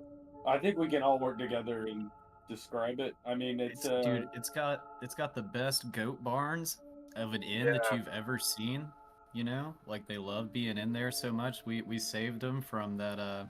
Let me ask you That was this: a whole other shenanigan, but This is a really big building. This is gonna really kind of help you guys out. Jacob, what is the main thing about those goats that has been annoying everybody this entire time? Oh Jesus. I don't know. I think the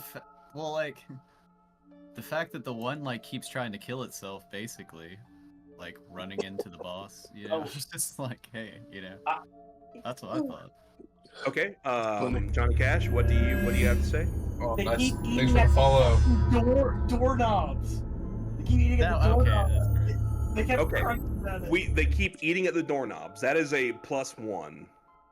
If we can keep the score at a +1 or higher, then we're gonna get there successfully. So, so one thing Okay. that Johnny Cash remembers is that the goats have been like really serious about licking the doorknobs of this establishment. And why is that, Johnny Cash Fiddlefinger? So they're malnourished, and I believe is it zinc, but I think or whatever the thing is, the door knob has it because it's either iron or it's the rust from it. You're right. It's iron So, deficiency. That's it. It's the iron deficiency. The animals have a mineral deficiency. Yeah, that's it. Not vitamin. Yeah. Okay.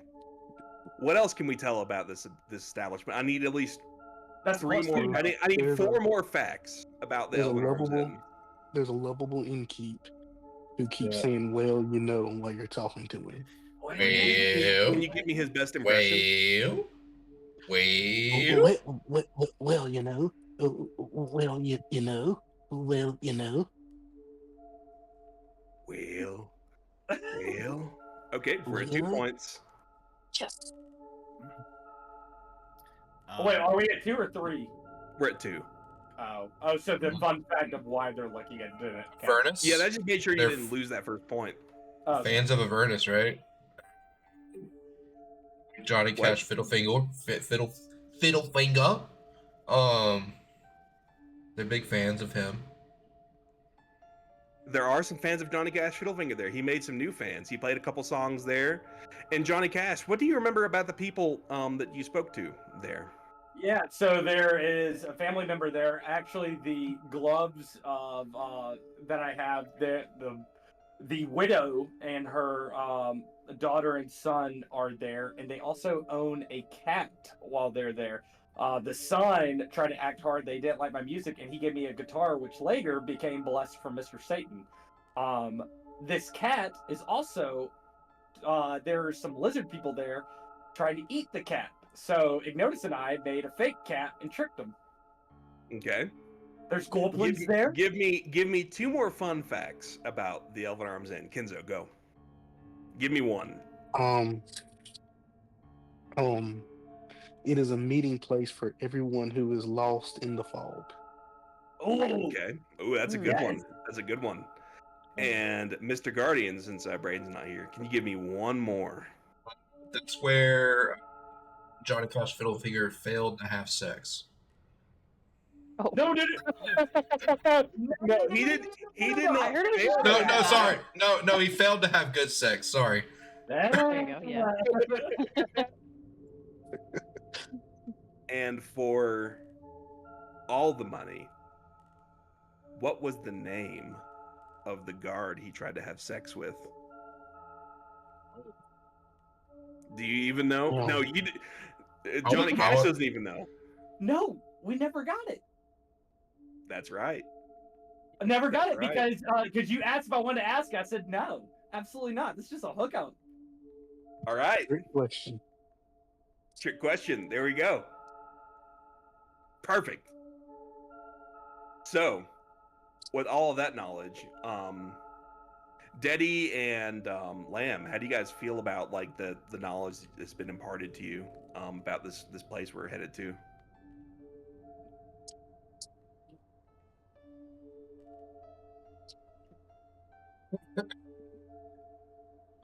Speechless. Speechless. Right. Lamb, why don't you go first? Well, y'all guys were just kind of talking it up, and Ikrak was out here trying to figure out exactly what's going on. So he pulled Lamb off to the side, and she has been catching him up on what's been going on, and the fact that the reason he is covered in blood is because he has killed 2 people. And he is still pretty confused. and doesn't really know if he wants to go to this inn where the goats slob the doorknobs because of mineral deficiency. All right, Deddy, No how do you feel about longer- this place? No longer. Oh, I'm sorry. Go ahead. Nameless maidens form bad sexual acts and. No, it's not. It's not the maidens. No, It's not the no, maidens. it wasn't her fault. It was not her fault. Great. She was great. Okay, She well, did her job. that's actually comforting because that does make sense after the 10 seconds that he's gotten to know Johnny Cash Fiddlefingers. I mean, how do you get a name like Fiddlefingers, you know?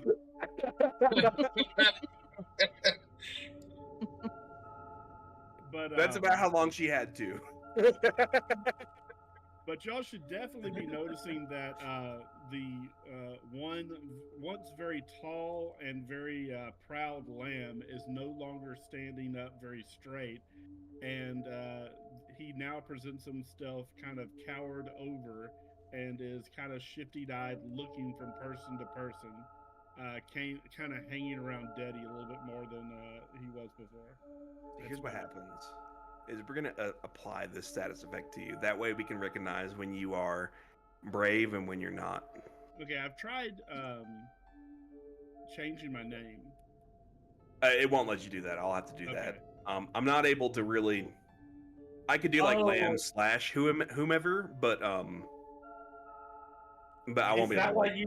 Is that why you say Icarus instead of Lamb? Ikarak? Or yeah, is that why you'll say Ikarak instead of Lamb?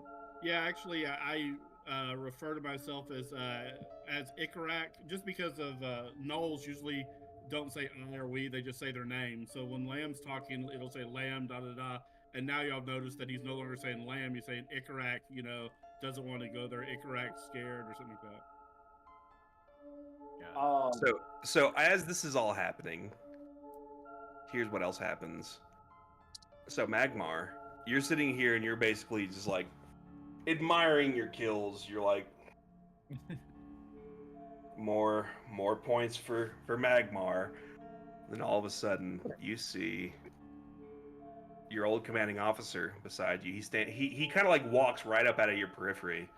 And he says, "Well done, Mason. You have made it out of yet another encounter. But what will you do next?" I will continue to seek revenge for our fallen comrades, and further,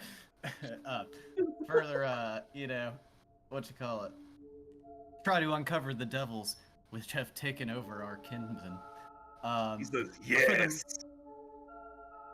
With every battle and every death, I come a little closer to restoring the balance of nature. He says, "Well spoken, comrade. But remember, no matter what, no matter where your battles take you, and remember one thing. Claven Brassborn must die." And then he disappears. I'll give all like a, and like everybody will kind of look at me because they didn't see him. We're all just really confused. We hear you yell. Yeah. Lamb is no longer calling himself Lamb. Just like yelling over a dead body like a maniac. I want to talk to the wargs real quick. Okay. And so I'm just gonna look at them and just like shithead dumbass. I want to thank you for your service and thank you for helping us. As promised, all these dead bodies are yours. I would love to invite you to stay with our company. You know, you can eat all the people that we kill, all the enemies. But you've done what I asked before, so you are free like I promised before. The two wargs, they look at each other, dumbass and shithead. They look at each other and they say, "We want to run wild and free. This entire forest now belongs to us. We will stake this claim as our hunting grounds." Can you promise me something, dumbass and shithead? Anything to my saviors. So if you ever see anybody like the people we killed that are harming good people, and you could tell good people because they're dressed normal. But if you see anybody that's dressed like these guys, they're known as the Cult of Stupid. Just remember that. You can attack them at free reign, but if you see children, if you see little ones, let them pass. Only kill the livestock and the enemies that we killed today. I understand. We will hunt these grounds with great efficacy. I hope And to see you again. we will travel into the forest and we will stake our claim. Hopefully But this after fog today, will be if we gone. see you again, we might be enemies. Well, all right. I mean that sucks, but you don't have to. But if you must, it is what it is. But be free like a paper bag floating in the wind. They like don't understand what a paper bag is, but they're like, we will be free. Thank you. And for I your own reach out. sake. I reach out for my knuckles. For Dap you up. So shithead, he comes up to you and he like puts his entire like he puts your entire arm in his mouth because like these creatures are extremely large. They're like 13 feet long. So like one of them like basically comes and he like kind of like jaw jacks on your right arm a little bit and like like basically show to you that like I'm biting you. I agree with you, but I'm not going to hurt you. Yeah. And then he says, "Dumbass, let's go." Or wait, what is it? Goddamn shithead. Yeah. Oh, and before they leave, I said, "Hey, think of different nicknames just to let you know those are insults in this native tongue. Call yourselves whatever you want. If you want to stick with those names, that's great. But those are insults. So I hope if I meet you again, I can have a proper name." They both look at you and they say, "My name is Dumbass, and my name is Shithead." Or goddamn and shithead, whatever I said they were in the 3 episodes ago. And then they like just basically ploof off into the fog. I tell everybody, hey, so they're leaving us. They did say if we ever see them again, we may be enemies. So we got that. All right. Do we decide to head back to the Elven Arms Inn? Yep. I say let's go. I think we do. Seems legit to me. All right. Reader, go ahead and get the Tromping Through the Woods song ready. And I'm gonna go to the bathroom. My stomach is hurting really bad again, and I'll be back momentarily. And I'm gonna get everybody loading into this, and just everybody, whenever he gets that pulled up, hold on, let me put Lamb and bring us with you, Trey. to the bathroom. No, that requires far too much work. Daddy and Lamb. Oh, dude, you were able to change it to Ikarak. That's awesome, dude. I'm super stoked you were able to do that. All right. So as that's all loading in, I'm going to go to the bathroom real quick. I'm streaming it, by the way. And then everybody get Reader stream. And this is the song that he plays for everybody as we're tromping through the woods. Let me turn off the ambient music. I'll be right back. Great Let's bangers tromp. only.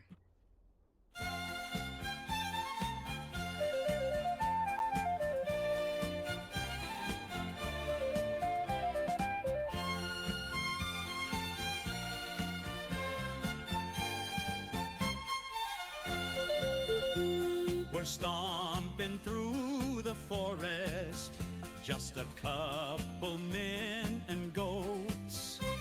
The goats are kinda stupid.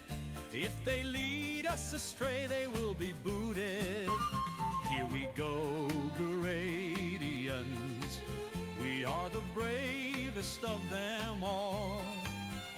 Hopefully we find some maidens. They will gully on our balls. Stomp, stomp, stomp. We are just stomping away. Off to see some maidens. Hopefully their breasts are on display. We stomp, stomp, stomp through the forest, looking for the beautiful florist. We love the ladies, we love the women. Maybe one will fuck us to Hades.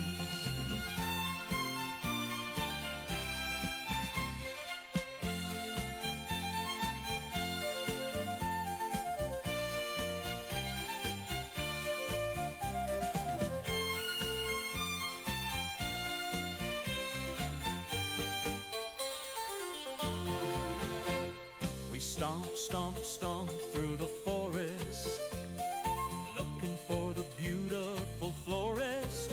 We love the ladies, we love the women. Maybe one will fuck us to Hades. Stomp, stomp, we are just stomping away, off to see some maidens. We don't have to listen to the whole thing if you're back. Rest are on display. All right, if you're good. Yeah. All right. So, one sec. Activate. It's weird. Or wait, here we go. Scenes until a resource finishes loading from your current Is it loading everybody for you guys? Yeah. For some reason, it didn't work the Mine's first not. time. Mine's at It's 99. loading. I'm at 99% myself. All right, cool. If everybody's at 99, okay, here's what I'm going to do. I'm going to reset it real quick. I'll have to have everybody else join back. Rejoin. So just refresh our stream. And I think I might have fucked that up for everybody. Here we go. You accidentally delete the whole thing. Don't join just yet. Don't join just yet. Don't join just yet. It's okay. Sorry. It's all right. It's good. It's good. I joined. It's just let everybody kind of populate in here and let me know when you're good to go. Hey, I got a question. Sure. Since I didn't really get healed after all this, and I'm still like pretty like messed up. Obviously, I'll recover like once I sleep. Can I get some like scars now from inflict wounds since it wasn't magically healed? Talk to me about that later. I was just saying, like, not now. We can talk about that offline. I'm just wondering if that. We'll talk about that offline. Yeah, we'll have to set that up. We'll take that offline. Put it on my calendar. Yeah, I'll put it on your calendar. Yeah, it says game pause, but it's still loading. Same for me. Yeah. I unpaused it. Liar. Mine says syntax error. Mine says game paused. Mine says game pause too.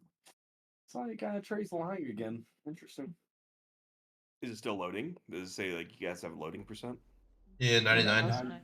Mine doesn't even have a loading percent. Did you relog in? Yeah, I reset the whole thing.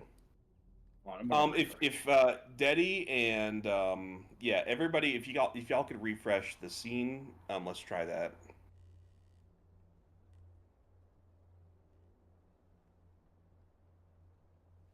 I refreshed and loaded up to 99, and we're right here. I know sometimes that just takes a little bit. It says everybody's in the session, but it doesn't show that everybody's loaded in, so we'll just give it a few seconds. Yep, we're good. It's just gonna wait to populate everybody in here. You think? You think it's Mike again? Hey, Mike. Hey, Mike, can you log out? Yeah, I just did. Oh, I just loaded in. No, I'm just kidding. Yes. We're just stomping through the forest. I'm gonna exit. Hoping to see some maidens. Hopefully their breasts are on display. We're stopped. Looking for that beautiful florist. We love the ladies. We love the women. Maybe all right. Because everybody's in here. Just everybody kind of let it load for a sec. This one might be problematic because before I started exporting the files in low quality videos, so this might actually take a sec. But here's what we can do. Here's what we are going to do. If everybody wants to tune into my stream right now, since I can see everybody, we're going to go ahead and just keep this thing moving. Is that cool, everybody? Yeah. Until everybody. Yeah, that's cool. because like all of this can kind of happen in the theater of the mind. This is more of a role playing thing. All right. So everybody basically tromps through the woods, and we're like basically like swimming through this extremely viscous fog. It collect like the fog is so oppressive. It collects on the ends of your nose hairs as you breathe in. It like basically makes your entire body feel wet. And everybody has this like overwhelming sense of anxiety that basically just kind of like flows over them. And then as we sort of like we pass through this, the total vibes of this entire party who has spent a decent amount of time here, they already they've already been here, and they were basically able to influence the whole modicum of thought into moving in this direction, despite the fog's effects. So we all find ourselves right now in front of this like large inn in the middle of the woods. There's like no roads approaching it. Like this must have been a very like low key spot even before the fog came in.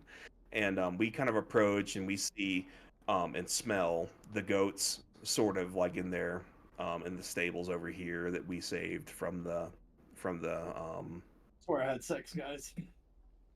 from the chapel that we had discovered earlier. And we are basically in just right in front of this inn. What do we do? I go in. remind Let's everybody go in. that's where I had Alright. really bad sex. So the doors fly open as y'all approach. Guardian opens the doors up, and we all find ourselves directly in the middle of this inn. And let me get the music playing here. And this song is gonna be. There we go. So we find ourselves here. There's a number of folks in here. We've got several commoners sort of like carousing on the south side of the inn. A group of goblins here. Another set of commoners. In the far left-hand corner here, we see some lizard folk that are just basically keeping to themselves. A man here, even though he's wearing clothes on this thing, he is wearing like basically just like rags. This is the guy that was a member of the Brotherhood of Dawn that Kinzo had stolen the clothes from earlier. There's a set of guards over here. The first one over here kind of like takes a look over at Johnny Cash, and she just kind of goes like, "Oh no," and as like everybody's kind of taking an appraisal of the situation, the innkeep comes up, and it is Cyrano. He says, well, I didn't expect it. Well, I didn't expect to be seeing you lot again so soon." We present him with the food. We give him the sack of food. Yeah. Wait, so y'all were able to find some food? Where did you find food at in this apocalypse? I don't want At to a say it bandit came off. camp. I'm loaded in. I don't want to say it came off dead bodies, yeah, but Dead bodies? Now listen, none of us in here are cannibals, I don't believe. We took it from we found a bandit camp and got some information on this fog, and we took all their remaining rations and food. Well, that's amazing. You mean to tell me that you found an entire bandit camp out here and all this? Yep. It's to save time for the story. DM, we explain our adventures to him. All right, so you tell him all about the adventure y'all just had since y'all left here last. And he says, "Oh, well, it looks like y'all picked up a couple of more strays." And he walks up to Deddy and Lamb, and he walks up to you guys and says, "Hello, my name's Cyrano, and I'm the owner of this here establishment, and not to put too fine a point on it, I'm the reason that we haven't all been consumed yet. I used the last bit of my magical abilities to sanctify this establishment, and I've been sort of running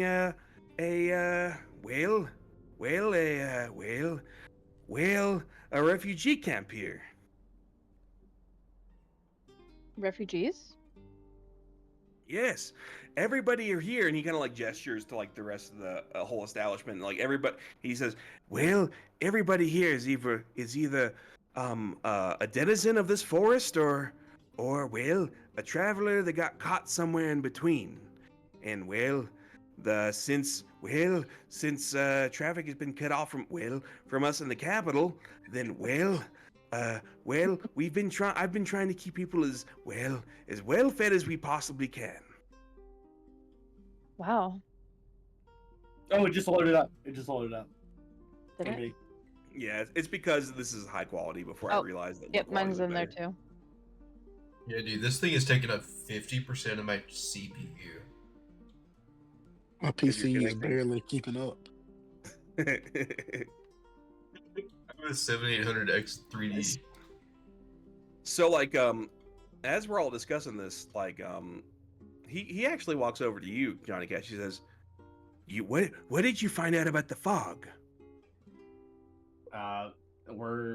We got some knowledge about a chapel where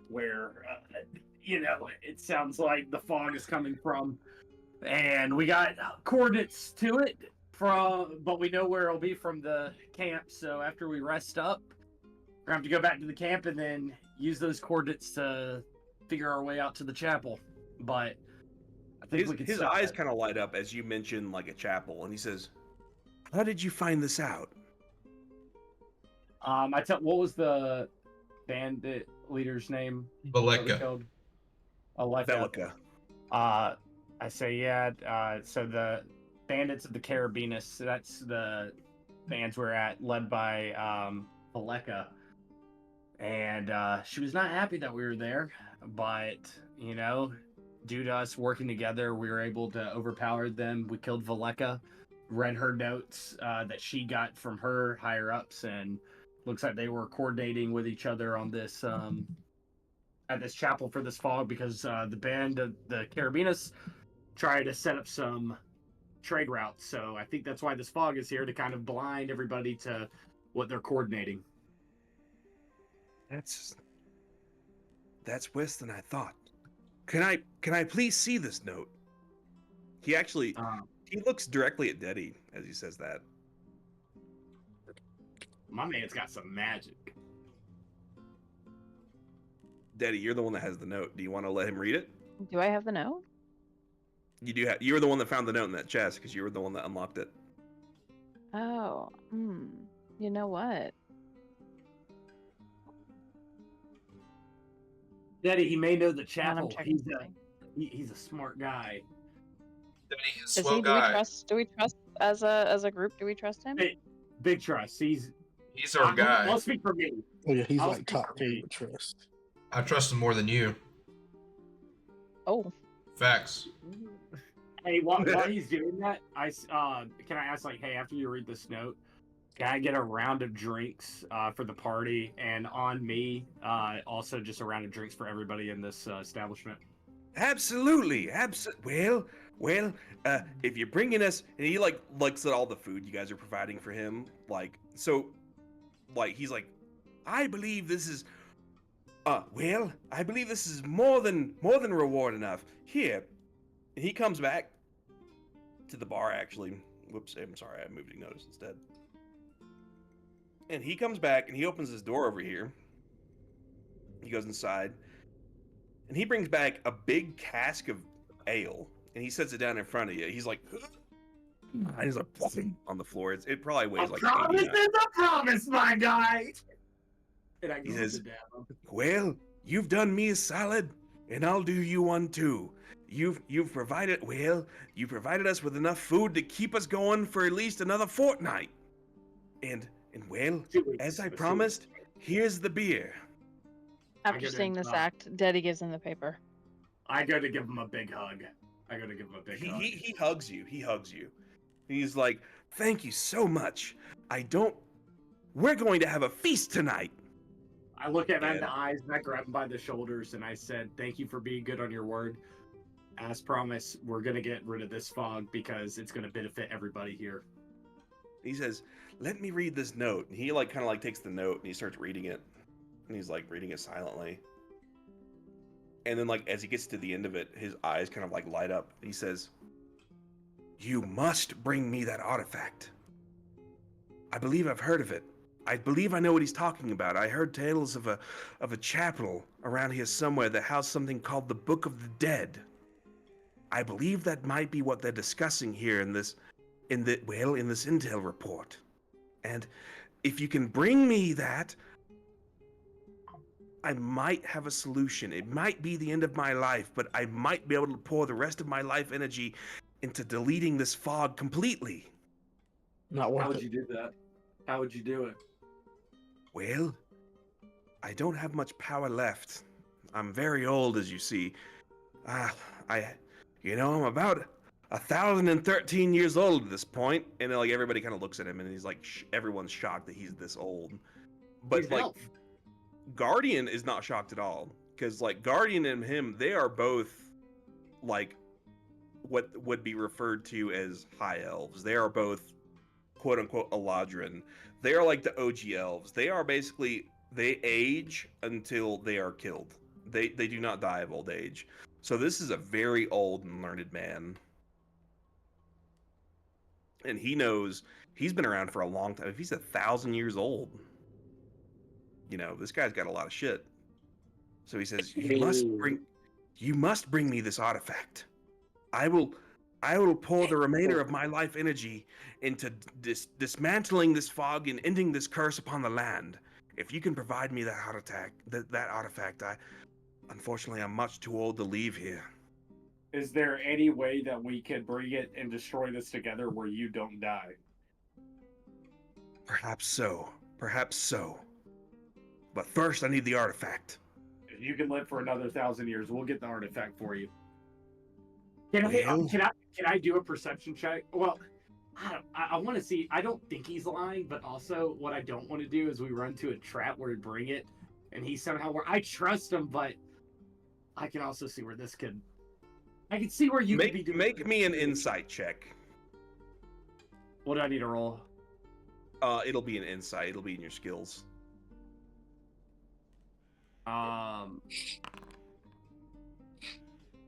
First boy. A 2. I'm gonna save that just in case I have sex. Oh my god. So you look at him, and like he looks at you like very steadfast. He says, like, you basically believe that he believes what he is saying is true. I trust him. I just wanted, it was more of a double check. All right, perfect. So what do we do? So basically, he's telling us that we need to go and get that artifact, and he will be able to handle this fog. It may be the end of his life, but he's totally okay with that.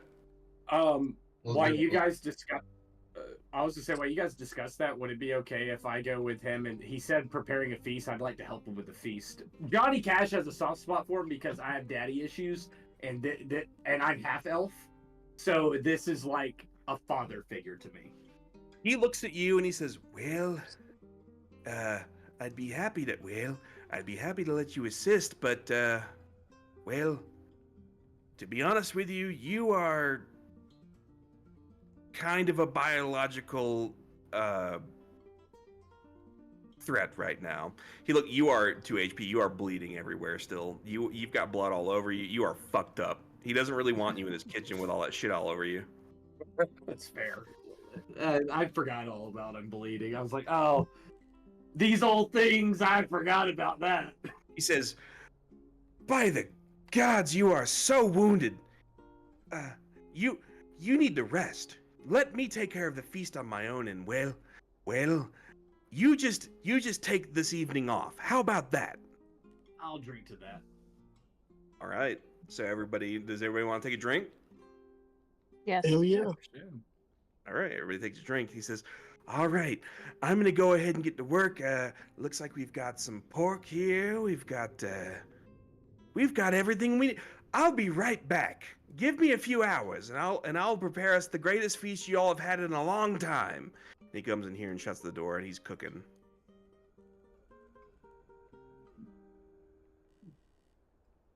What do we do? Say, I'm at the full health. I'm gonna So- sit at this table because I'm also hurting. I'm just gonna sit at the table. why don't you go take a I like to bath? sit at the table with the lizard man. You gonna sit with the lizard men? Yeah. All right. Everybody kind of like position each other where we want to be for now. Yeah. And I'm gonna go B. I'm Hey, gonna go talk to the um, guards. I just want to ask real quick, Be Trey. able to see the inn. What was that, Ryan? Am I supposed to be able to see inside the inn? Yeah, you should be able Okay. to. Yeah, because I'm gonna try to reload it Oh. again because I've been looking at it. No, I think I've got you fucked up. There you go. I'm sorry. Um, Now you should be able to see. Do you see? It's loading 99% because I just reloaded it. Okay. Just give it a sec. I didn't have your vision enabled. That was my bad. Trey, also just to clarify, am I like actively bleeding or do I just have open wounds? Am I just You've like, got open wounds. You're fucked up, but you're stable. Okay, so I'm not like bleeding everywhere. Yeah, you're not going to die or anything. You're not like bleeding to death right now. You're Oh, just no, I just want kind to make of. sure I'm not making a mess. That's all I. Yeah, care no, about. I you're know not I'm making a fine. mess. You're not making a mess. Okay, You're cool. just like you wouldn't want to be cooking food like that. You know what I mean? No, that's fair. Because I was going to say I could go in my room and see if they have bandages just to cover up. All right, I'll be right back. Y'all just okay. So who wants to go first? I'm thinking of a number between 1 and 10, and then I'm just gonna Who wants to go first? At their Okay. table. I choose 4. That's my number. 9. 7. 3. All right. Who Hey. said 7? I did. All right, Kenzo, Hidden you're Sage. first. All right. All right, I'm I gonna be think we right should back. start with Braden. Do we each only have one drink, or are we having multiple drinks? Oh, I'm drinking. So Okay. here's one thing you're gonna learn about me. So I lived in Avernus for I think we said 50 years. So my character is in his Drinks. 70s, I believe. But I'm a half elf, so I lived for like hundreds of years. So I'm Mhm. like young for my age. But the alcohol in Avernus is so strong, like I can't get drunk anymore. So that's why I was asking if I can get the whole barrel. So I have the barrel to myself. But even drinking all that barrel, that may get me tipsy. Gotcha. But I'm also happy to share it because I know it's going to take a lot to get me drunk. So it's like, I'll just share this around. But I have a plan too. So the girl I obviously had sex with is here. I'm just going to ignore her unless she comes. I'm gonna not talk gonna to. go for her. I'm gonna talk to her. I mean, that's Let's do fine. it, girl. That's Send fine. her over there. She's not my girl. I'm I not- could I'm care not- less. I'm not gonna talk to her about you. Oh no, I know that. You're going to try and get yourself some. That's No, fair. I'm not. No. I'm guardian. Why would I do that? I'm a cleric. Oh my gosh, what are you? I'm not an Avernus priest. I'm a I'm not cleric. a Avernus priest either. Oh yes, you are. You're an Avernus priest bard. I'm just a bard. Yeah, dude, you are a sanctified priest of Satan. Oh I my am god. not. I am chaotic good. I am good at heart. I just have a little chaotic. I'm a good guy. Uh-huh. Yeah. See that charmed person almost raped. I messed up and it wouldn't have been rape. She would have said yes. It's called a rinse. It's called a rinse person. I would have had consent. But if you have to use magic to get somebody to consent, is I that won't- really consent though? I won't lie. That was If probably you slip my- somebody a roofie and they end up having sex with you, was it still rape? Bill Cosby? You're right. But here's the thing. I am very aware that was a big mess up, but you got to think I had just gotten back from Avernus and I had lost my good nature, and I am making up for that and doing everything right now. But I'm still a little chaotic, you know, I'm a little edgy. But that's why I'm sitting by myself. Chilling. I'm just chilling with my barrel of beer. I'm waiting for my glass, and I'm just going to keep serving myself alcohol. If anybody wants to join me, they can, but I'm just chilling right now. I'm hurting. All right. Did we lose Braden? Yeah, I love Braden. Yeah. Yeah, I don't think we lost Braden. All right. Now that I'm back. So, Kenzo, you sit down at this table, and there is 5 goblins here. Make me a wisdom check. Okay. Let's check for wisdom. I have it.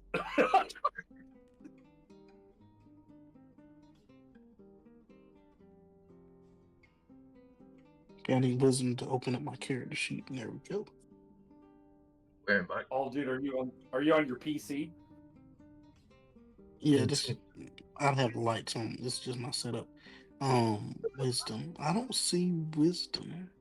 It's in your Yes, I did. attributes.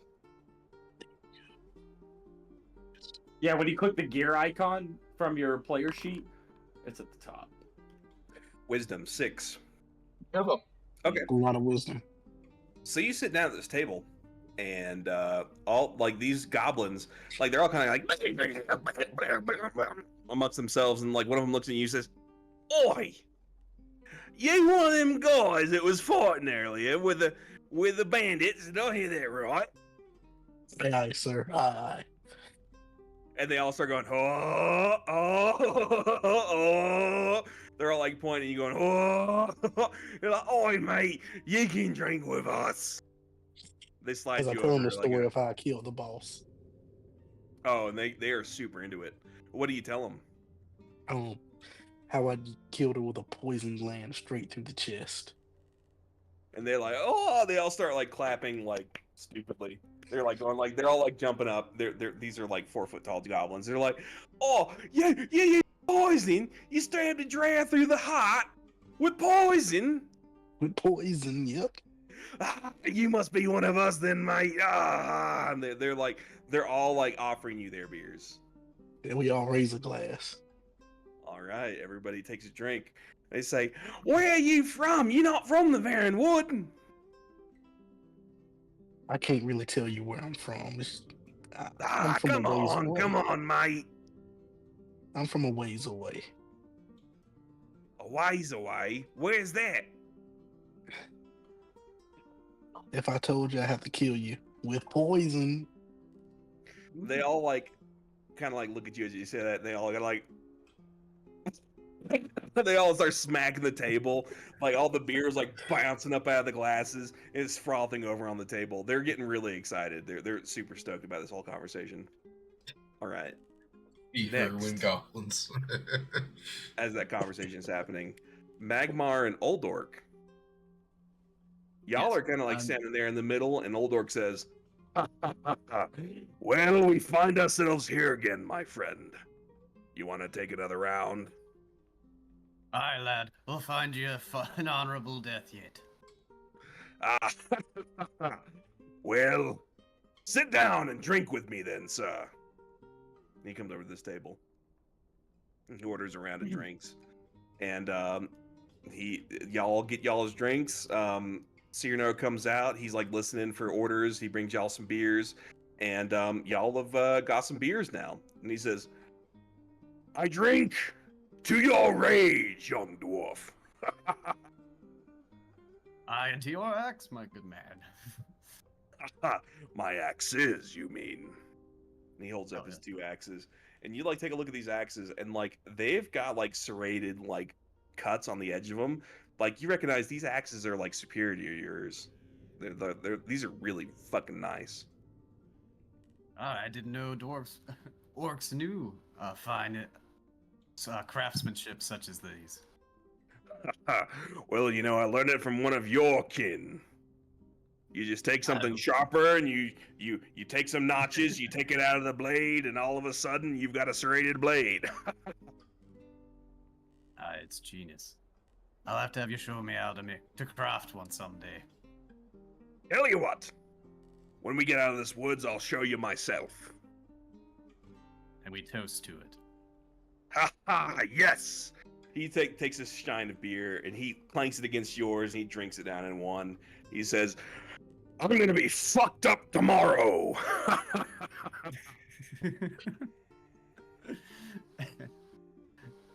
All right.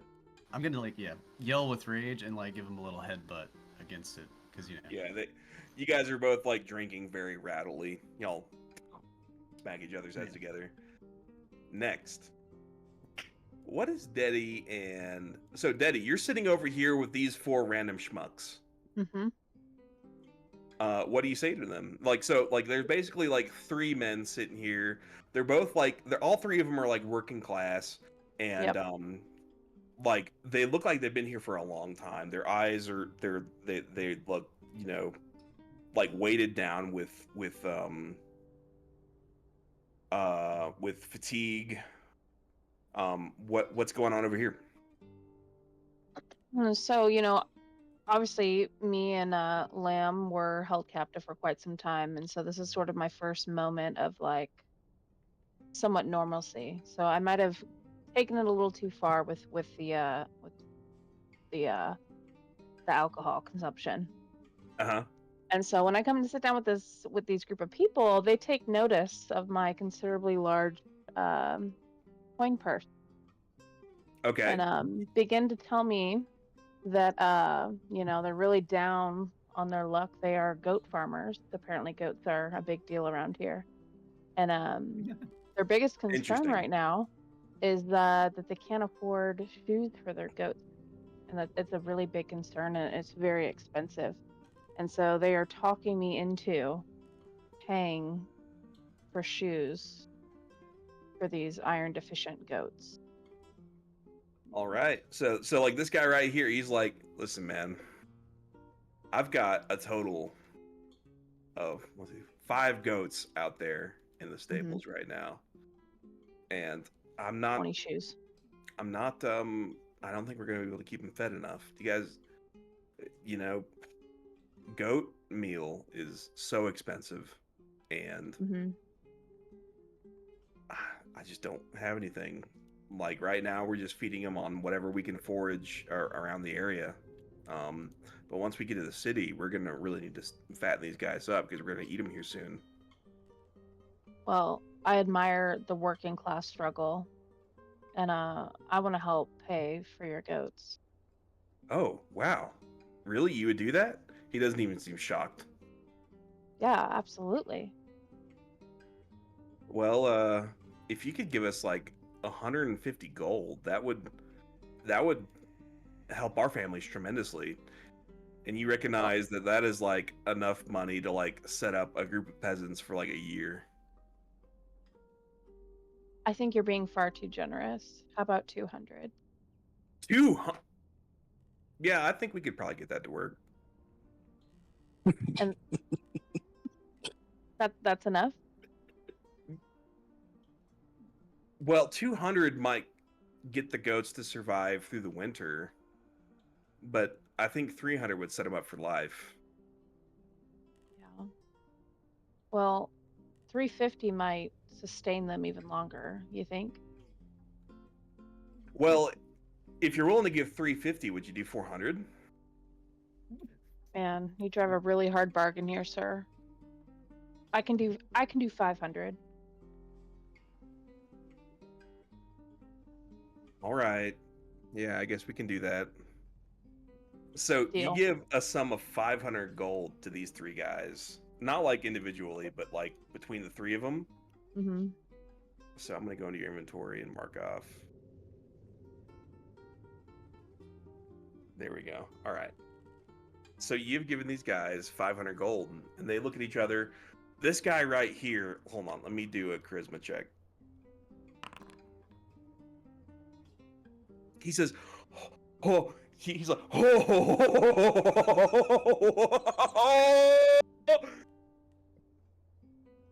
And then like this guy like kind of shoves him real quick, and he's like, yeah, no, this should be fine.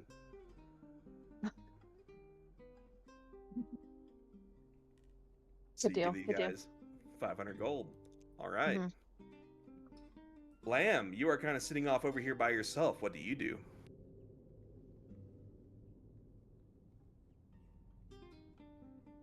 Oh, looks like he's drinking water. Oh, he's coming back.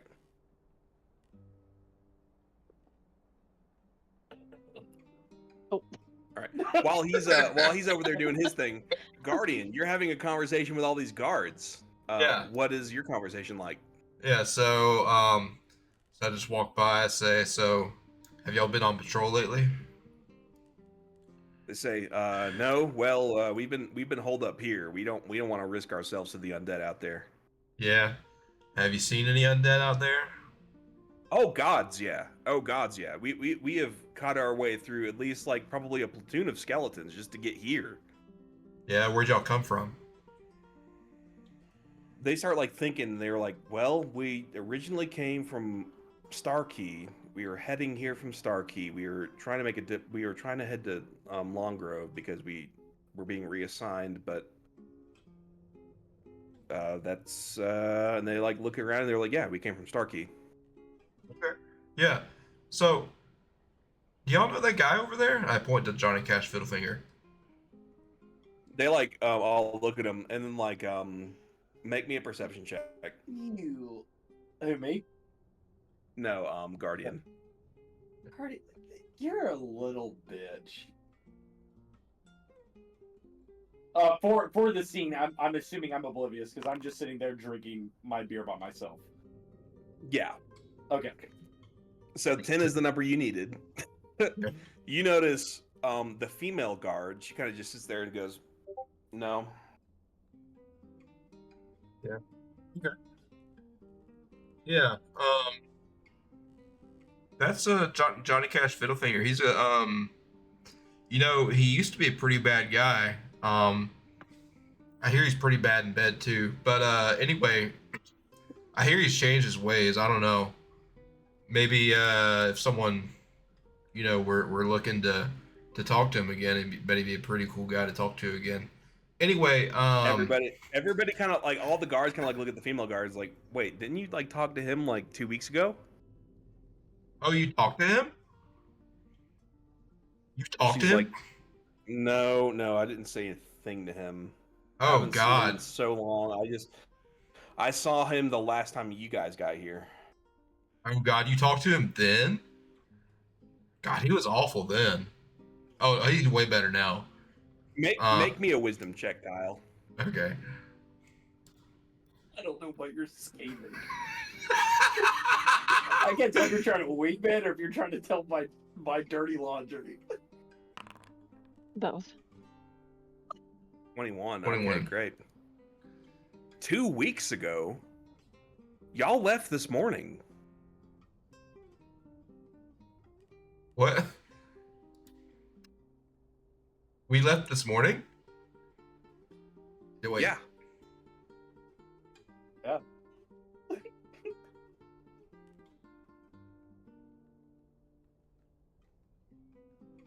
No, we didn't. Exactly how it would go. Y'all have been gone for 2 weeks. I don't know what to tell you.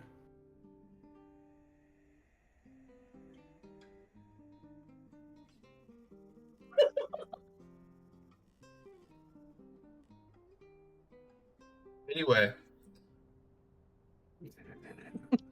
That doesn't. It's irrelevant. Anyway, I'll put that in the back of my head. He's a cool guy. I'll talk about this with the fellas. So cool guy. He's changed his ways.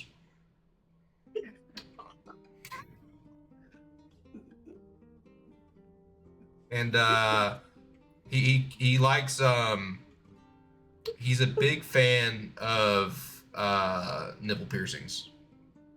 I don't know if you're into that, but he really likes like that. Everybody kind of like blushes and feels really fucking awkward that you just said that to them. Yeah, it's kind of strange, I know, right? But that's the last. Middle finger's ears are burning. Yeah, it's kind of strange, right? That's kind of like the last person he saw, last thing he like wouldn't stop talking about. So like, what? Everyone was like, "What? What do you mean?"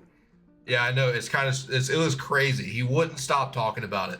He would not shut up about it. He just wouldn't shut up about it. Make me another perception check. All right. Can I make a check to see if I can hear this? No. Dude, hold on. In the lore, I technically only said it once. Out loud, You said it like three. You said it multiple times. Correct. You did say it multiple times. You said it to a lot of folks. Wait, I thought I only said it in game like once, but I was saying it out loud multiple times. No, you said it in game several times. You even, dude, dog, you said it in dream sequences. That's Like- no, this is the first time. This is for session 1 I've ever talked about nipple piercings and liking them. I never even mentioned I liked it. Wait a second, I didn't even know all that. I thought we were just talking about the drow. Yeah, no, that's what I'm saying. He's saying I'm really into it, but I only know it's something I noticed. I haven't even said I like it. He's a cleric. He shouldn't be lying. That's like one level away from she's the Wicked Witch from the West, bro. I said I noticed her nipple here. Are you saying I'm wrong?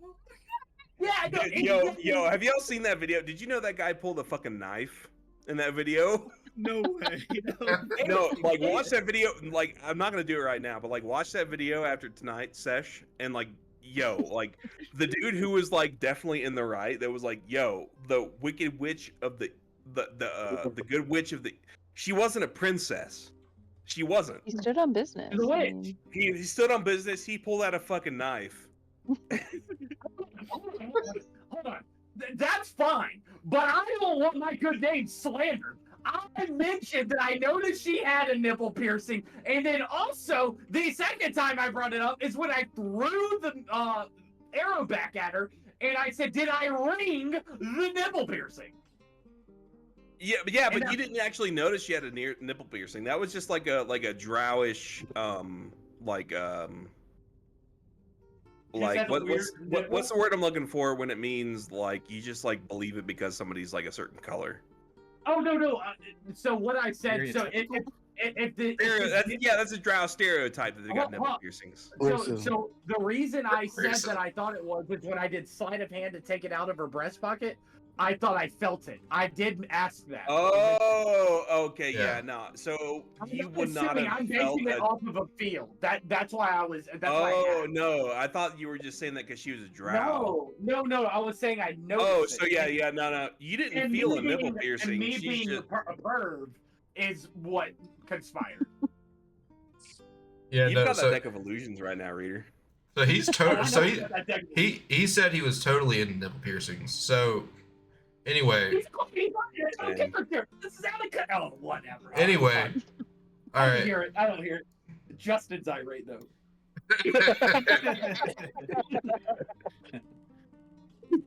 Anyway, y'all have a great day. I just wanted to come by and see if y'all had any cool stories. Y'all saw some cool undead. And it's been 2 weeks. You notice, like, as you're saying all this, like, the female guard, like, pops a, like a hydric, like a, what's that pill that I take for anxiety? Hang on. She takes, like, a, she takes a pain, like, a anxiety pill. Like, hydroxyzine? Yeah, hydroxyzine. Yes, thank you. She takes a hydroxyzine right in front of you. And, all right, now... Lamb, you are kind of sitting here by yourself in front of Ignotus, and Ignotus is not here, so I will play him. What are y'all talking about? You're muted in Discord. You fixed it. Yeah. I have really no idea. I was too much. So Ignotus says, oh wait, I'm sorry. Do you want to lead? No, you go ahead. You go ahead. So Ignotus says, he's like, so my studies of gnolls have led me to believe that you guys are followers of Yennegu. Are you a follower of Yennegu? I happen to be a follower of Yennegu. Oh, nice. Yeah, no, I expected that. So do you... My little friend believes that he is Yennegu. Your little friend? Yeah, so I don't know how much that Dedius Stilljaw guy's in on. I've not even spoken to Deddy yet. Oh, really? Maybe I should listen to her, because I fade in and fade out sometimes, and the other persona, I guess you could say, well, he's an idiot for one thing. and because we're not aware really of each other, when I heal him, he thinks he's a god. He starts to like think. I'm gonna make an intelligence check on Ignotus right now, real quick. 17. That's pretty good. He says, "Wait a second. So you have split personalities? Yes. What are the natures of your personalities?" I don't like fighting. In fact, I refuse to fight. The only thing that I know are healing spells and calming spells. But Lamb absolutely loves to fight. Interesting. Is there a way that we might be able to summon one of your personalities at will, or is it completely dependent on your mental state? There's nothing I know. I'll black out and then I'll wake up. There's no known triggers that I know of, unless he knows of some. I don't know of any. Interesting. He's gonna make another intelligence check.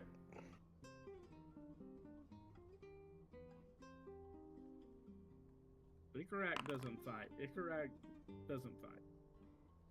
So, do you feel that like your personalities are at odds with each other, or are they like both sort of moving toward the same goal? I have no earthly idea, because Ikarak just knows Ikarak. Only have heard of Lamb, only known of what Lamb's done.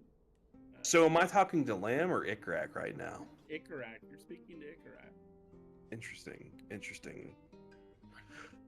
What do you know of the Dorvis? Not much. Interesting. Okay. How did you find yourself in this position? How are you captured by these bandits? Oh, that's all on Lamb. Ikarak woke up in a jail cell. Ikarak met Deddy. Deddy said that Ikarak, meaning Lamb, had been caught by the thieves when he was going through the woods. Interesting. So you have no designs on any artifacts at all, do you? No, Ikarak doesn't seek artifacts. Interesting. Okay, thank you. I really appreciate this. Do you know the game of chess? Ikarak loves chess. Okay. Would you like to play a game? Do you want to start on white or black? Ikarak will choose black. Okay. Yeah, there we go. Perfect. So y'all sit down and y'all start playing chess. And now we go back to Cyrano. What's the guy's name? Cyrano. Yeah. Cyrano. He comes back and he brings back a gigantic he's actually like using Mage Hand to like hold a gigantic platter of just like delicious like of meats and vegetables. He is so proud of what he puts in. He's like, everybody,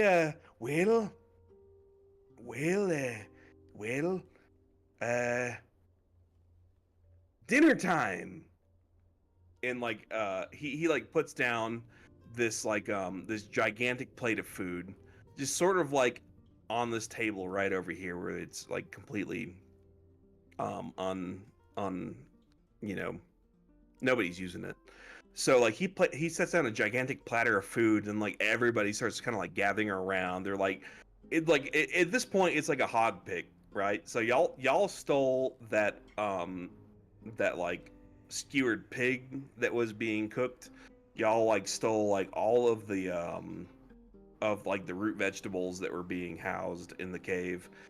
Like we're having a feast right now, and like everybody like really super enjoys it. And like everybody's like sitting here and we're eating, we're carousing, we're drinking, and then all of a sudden like everybody's bellies are full. It is time for bed. And Cyrano says, well, Well, I'm gonna go ahead and call it a night. Does anybody want another round before I go to bed? Cyrano, can I get the good stuff? Oh, Denny says, around for the whole tavern. oh, for the whole. Oh, okay, yeah. All right, I'll be right back. So he goes back. Cyrano, can I just buy the bottle of the good stuff? He's like, "Oh, I got you. I got you." So he comes down here and he brings back. He brings. He's using Mage Hand. He's like carrying a platter of alcohol, and he says, "All right, everybody take one." And he gives. He like kind of gives you on the sly, reader. A bottle of dragon rum. Let's put it down next. And he to says, that. well, I'm gonna go to I'm going to go to bed, and hopefully, my circadian sleep will trickle down to everyone else. Well, I'm going to bed. Good night. And he goes away. He's going to bed. Well, Magmar is going to have already been like pretty hammered before, and like he's just gonna like gorge himself so much that he's just gonna like pass out on the table. But like so is Voldork, and like a nice like like cuddle puddle almost in a way. yeah, the same way y'all went to bed the other night. Yeah, oh, yeah. Y'all are just y'all are just like fucking passing out at the table. Yeah.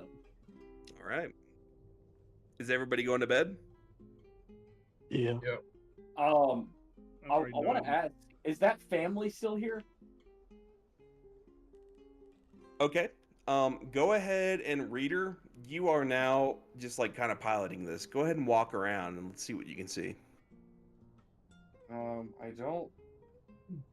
I don't see them out here because I don't see the kid. I don't see the cat either. I remember last time they were in this room. What room? I think it was here. Make me a wisdom check. What do I need to roll? 15.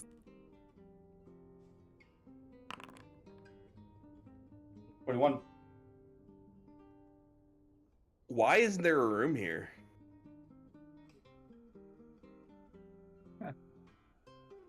That's funny. I scratched my head like, there's definitely a room here because I'm not affected by the fog.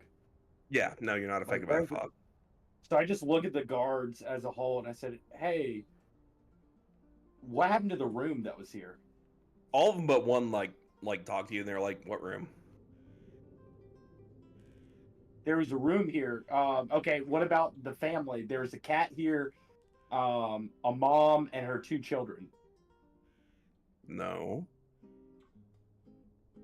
Yes. I played a song and I take out the guitar and show said, he gave me this guitar. I played a song for you guys with this guitar. They like look around at each other and they're like, what the fuck are you talking about?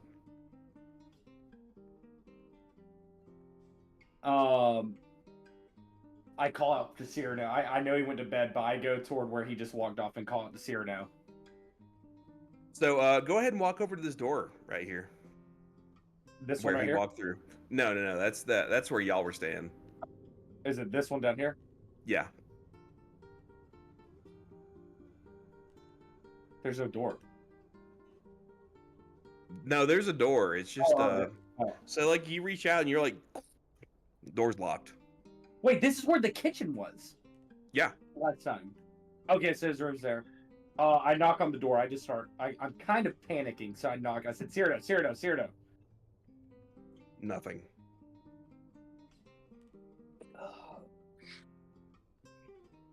Something's changed. Make me a perception check.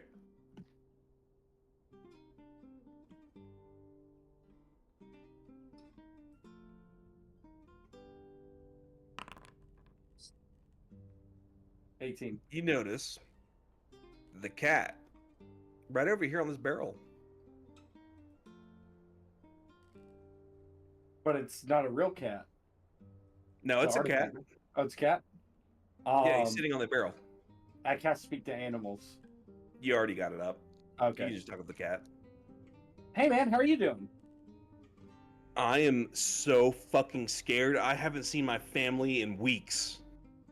What happened? I was just asking about you, and I everybody. don't know. I went to bed and I just woke up, and the door that was there, it was gone. I don't know. Okay, I got an idea. Jump on my shoulder. I'm going to. I'm jumping on your shoulder. I'm gonna He's tell the jumping on your guard. shoulder. I grab my sword just to poke at the wall to see if it's hollow through. So you take your sword and it's got a very like hardcore like thick sound. This is just a wall.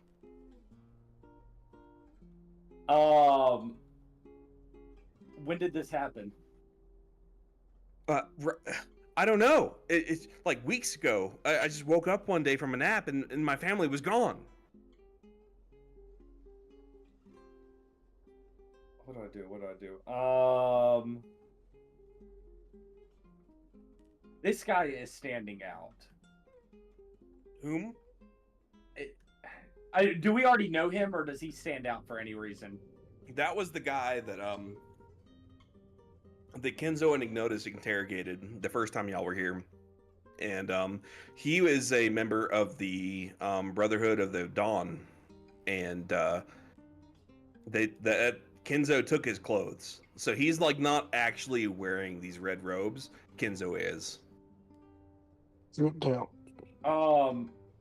Okay, I'm just gonna, I guess, have a panic shout, and just. But what I want to do is when I yell, I want to be able to do a perception check to see if I can notice if anybody is kind of alarmed that I'm noticing that this family's missing. Does that make sense? Does that make sense? Make me a charisma check.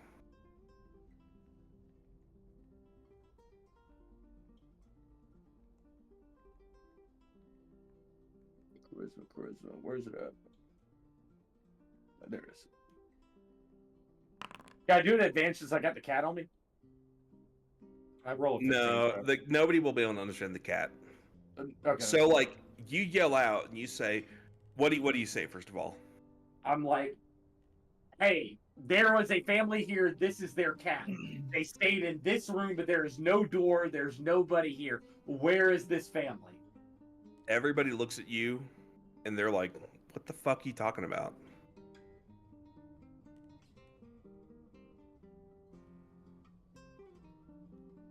I'm breaking down Cyrano's door.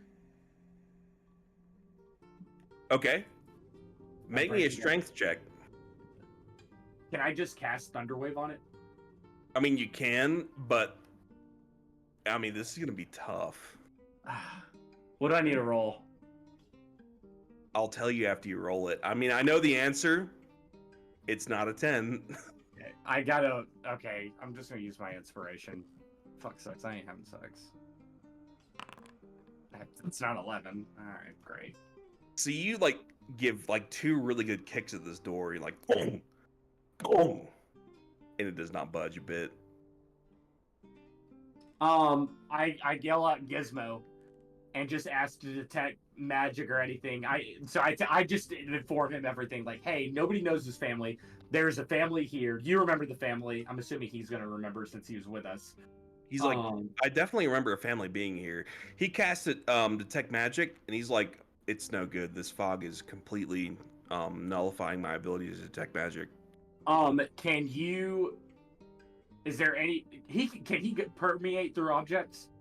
No. Fuck. As this is happening, Old Orc and Magmar Moose Knuckle are sitting here, and Old Orc says, tell me of your first kill. To me? Yeah, he's talking to you. Oh, okay. Sorry, I thought we passed out. I'm sorry. You guys did pass that. I'm so sorry. Oh, you're good. Let me ask you this. Does everybody decide we're going to bed at this point? Yes, we've had many to drink. I am genuinely tired, so that's why my character's passed out. All right. So here's what we're going to do. we're gonna go ahead and begin bedtime. So like everybody kind of like gathers in these beds for the night. And like Johnny Cash Fiddlefinger, do you decide to tell anybody ever what's going on here? Like, do you feel like that you're going to communicate this to the party? I feel like my guy can't fall asleep. I know for the like actual time's sake, I don't want to continue on it. But I don't know if my guy can sleep until I like figure something out. Okay. But I also don't want to like cause a ruckus amongst us right now. We just got out of a big fight. So here's what's going to happen. So, like, Jacob, are you like super tired? You're like ready to go? I'm quite tired, yes. Okay. But, I mean, So here's what happens. Everybody goes to sleep. Everybody's heading off to Sleepy Time Junction. Johnny Cash Fiddlefinger is like, what the fuck is going on here? This is really super fucked up. And I'm drinking my my drink, like, because You're sitting there. You thought maybe you were gonna try to have sex with Sarnabil again, but you're like, I'm taking this bottle to bed. I need to do some thinking. And then everybody kind of like gathers up, and everyone's going to bed. Everyone's heading off to Sleepy Time Junction. Everybody is so tired they can barely function, and everybody goes to sleep. oh Jesus. And now, what we're gonna do is we're gonna talk about Magmar Moose Knuckle's dream. Visibility. Magmar Moose Knuckle, you wake up and you find yourself in your own home. You find yourself deep in the Underdark in your mansion that has been provided to you by the Dwarven Protectorate for being such a prodigious like operative. And you're sitting there and you find yourself, you are waiting for a mission. You are sitting there, you've got nothing to do, and you wake up in your bed. What do you do? Hey, DM, am I supposed to be able to see? I'm gonna put everybody else in here real quick, just so that everybody can see. Okay. I would say it's fine for me. I would say Magmar is going to go look at this painting longingly. We're going to say it's of a depiction of a battlefield. And he's just kind of like admiring it and like longing for those days because at this point in his career, he's gotten to where he's not so much as on the front lines anymore. So he's kind of like, God, it's when he starts to think about like, oh man, what am I doing here? Is this what I got into the Force for? Hold on, before we go any further, can everybody see? Yeah, there's like a room, but I feel like we're outside of the room. Yeah, you're outside. Go around. Can we walk around it? Yeah, just go ahead and walk around if you want to. Magmar is the only one that has to like adhere to physics right now. Okay. That way, just like everybody can see. So Magmar, you're looking at this painting, and like you see, it's just like a painting of Claven Brassborn, the king of the Dwarven Protectorate. He stands there with his platinum armor and his crown of platinum, and he holds an axe at his side, and he holds his other hand like he's basically standing like this, like Captain Morgan, basically, with his knee up.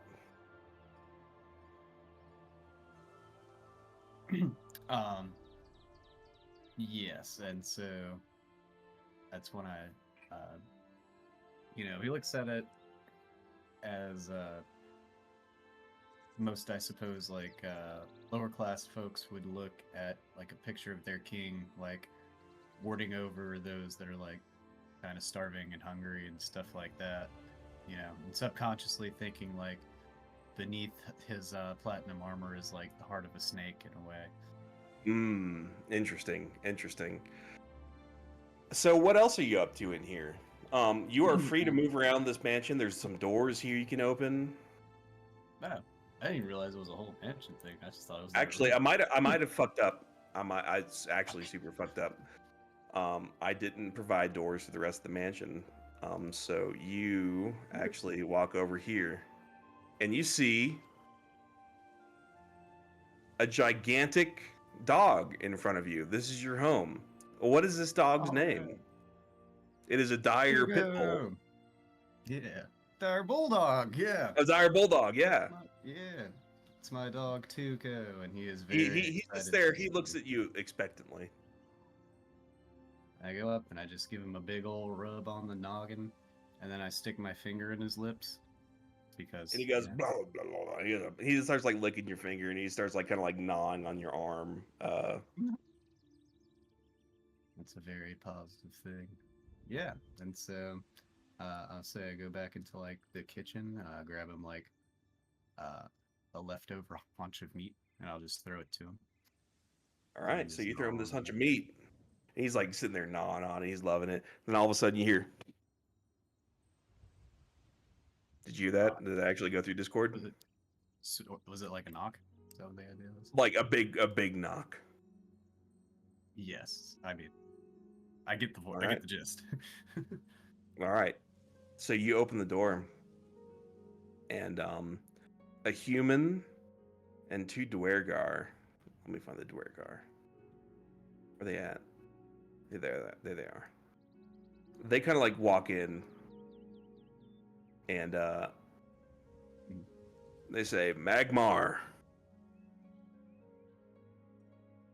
Yes. Says, "We know it's been a long time, but we have a mission for you. This comes down from Claven Brassport himself. Make me a Constitution check." All right.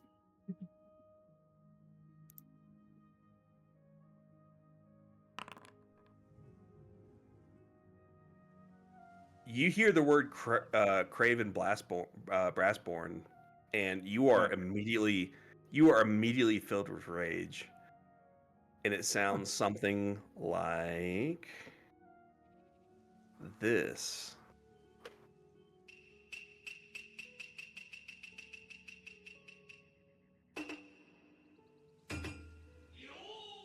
Oh no. And then you notice beside you, you see Reznov right next to you, and he says, "Craven Brassborn must die." Then he disappears. I guess I'm just so angry that maybe I. This Dwergar here says, "What's the matter with you, soldier?" And I think, yeah, I'll just be looking out like longingly, and my eyes sort of roll back in my head a little bit. I'm just like, Flavin Brassborn must die, and I just like chop his head off with like one fell swoop. Okay. So you chop this man's head off, and he is dead. And these other two guys, they look at you, and they say, "What are you doing, soldier?" I said, "Give me." And then immediately, this Dwergar says, "You are under arrest for the murder of an officer of the Dwarven Protectorate. You will come with me. Lay down your arms this instant." So then I just like grab his hammer from his hands and like kind of overhand smash him, like a whack-a-mole kind of style. Right. This Dwergar is dead, and then like immediately, this veteran, he becomes like very afraid, and he says, "No, don't hurt me! Don't hurt me!" What happens? Well, as he's cowering, Tuco comes up from behind him and just bites his fucking head off. So Tuco definitely runs up behind him, and he bites his fucking head off. And now you find yourself in your mansion after having been triggered by the mention of Claven Brassborn. You have killed not one, not two, but 3 officers of the Dwarven Protectorate. What do you do? I'm going to find the mission off of one of their corpses and actually read it, I guess, like once I calm down.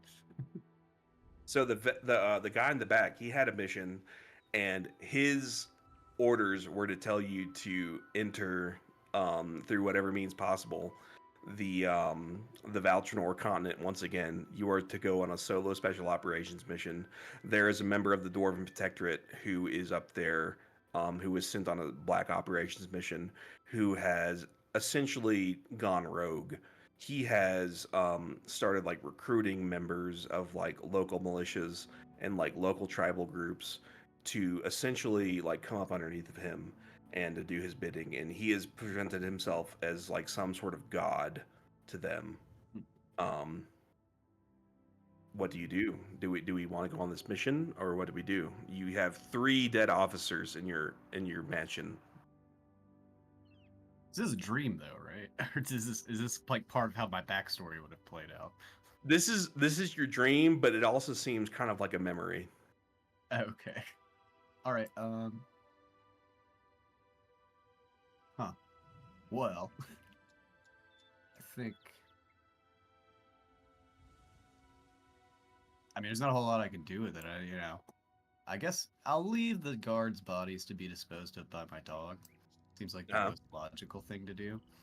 And kind of just act like that didn't happen. Like I'll be like, I don't know. I ended up getting the message in the mail or something. I've never even seen those guys. Like if I was to get asked, and yeah, I'll accept the mission. All right. Because I'm like synonymous with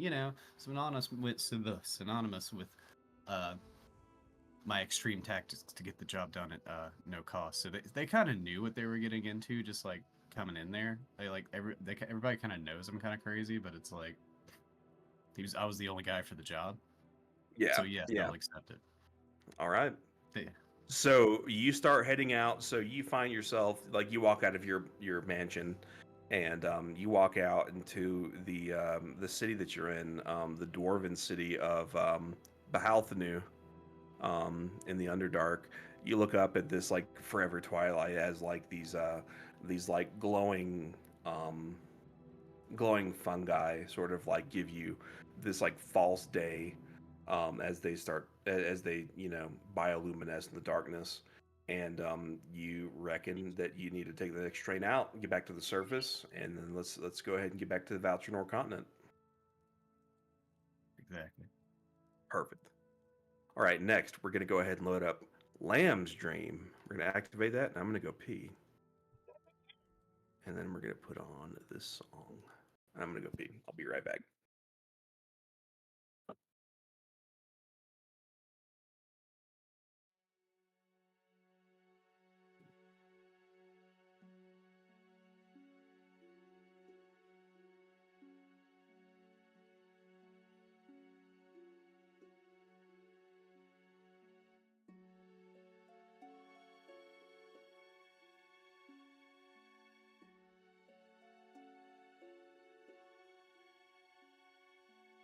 Time for pleasantries. I need one copy of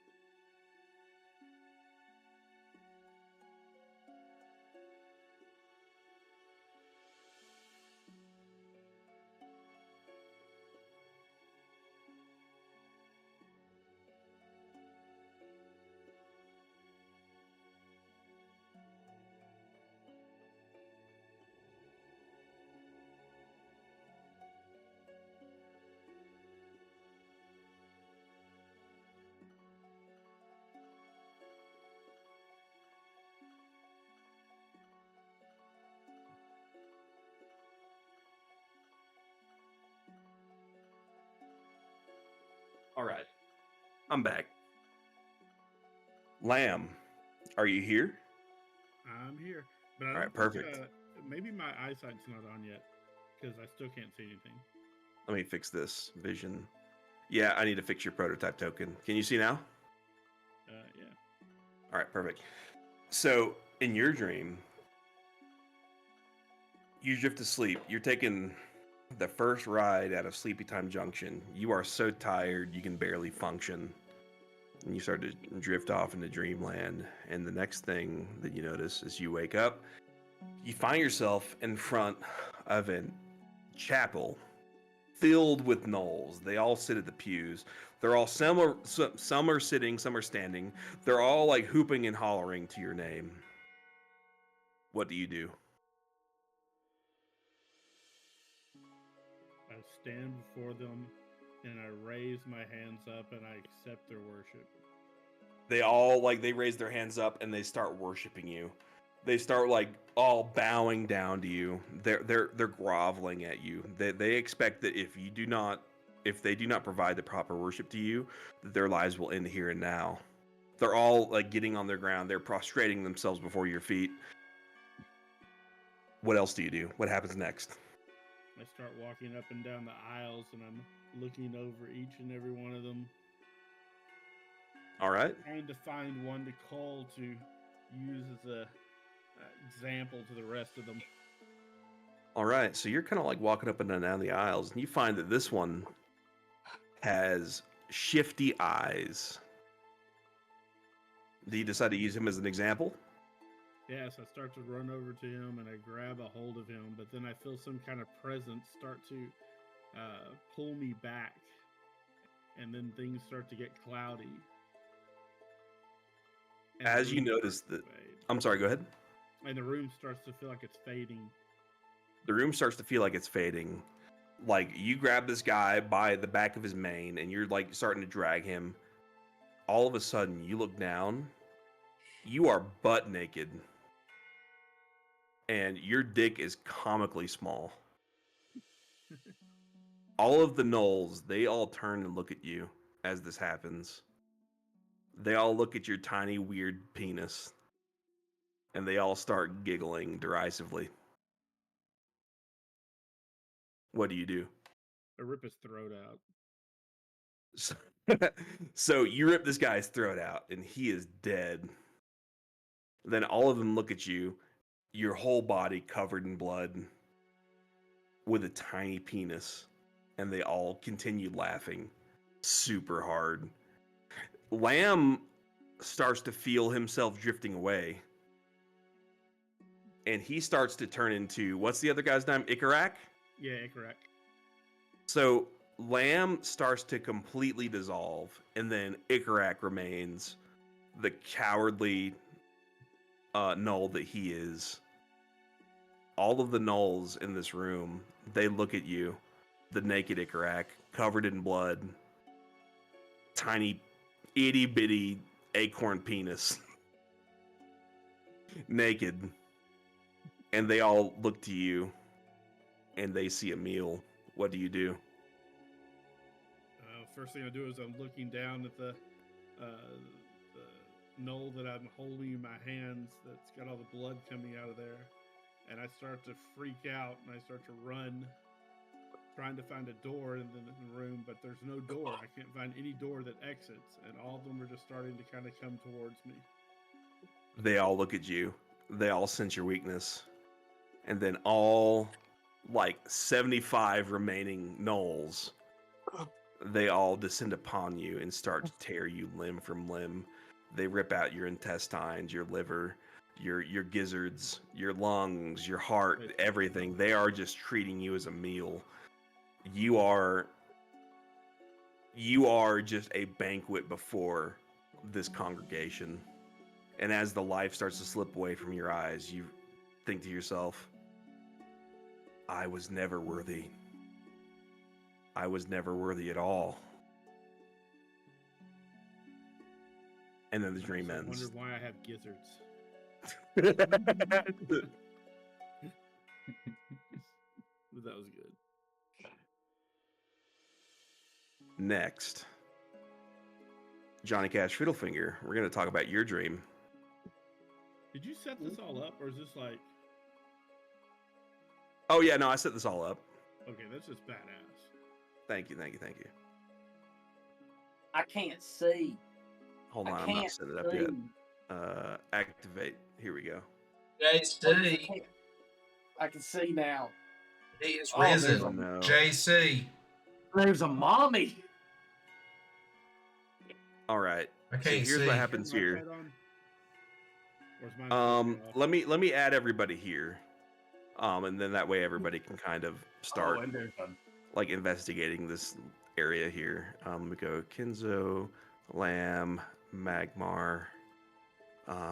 Ignotus isn't here, but I'll add him anyways. Guardian, Daddy. Is there anybody that I'm missing? Did I get Kenzo in there? Yeah, I think we're all good. Yeah. All right. So here's what happens in Johnny Cash's dream. So this dream starts off in Magmar, or Johnny, you realize this is a memory you find yourself back in Avernus. You are standing at the precipice of a great bridge of lava. Beside you is a succubus that you were dating when you were living in Avernus. And she says to you, listen, I can only do this once, all right? I'm only doing this because I like you, all right? I'll go and talk to the gatekeeper, all right? Now, you already understand. I understand you're from the Prime Material. Mm-hmm. That's me. You understand we're not exclusive, right? Oh, yeah. Yeah, honey. Okay. Goes both ways. I'm going to handle this in the best way that I see fit. And you need to go and speak to your mother. No. So she flies over here. She says a couple words. You see like this gigantic guard in front of you. Wings, he's got a gigantic trident. Or actually it's a bident. And you notice that your girlfriend is talking with this dude. They have a couple of words like, and then they depart. The way is open.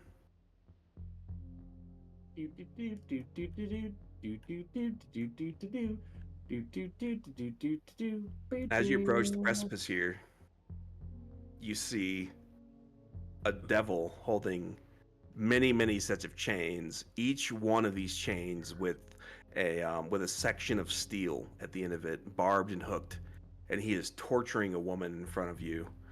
That appears to be extremely malnourished. Her skin is a sickly pallor. Her hair is almost falling out. Her eyes are dark and sunken. You recognize this is your mother.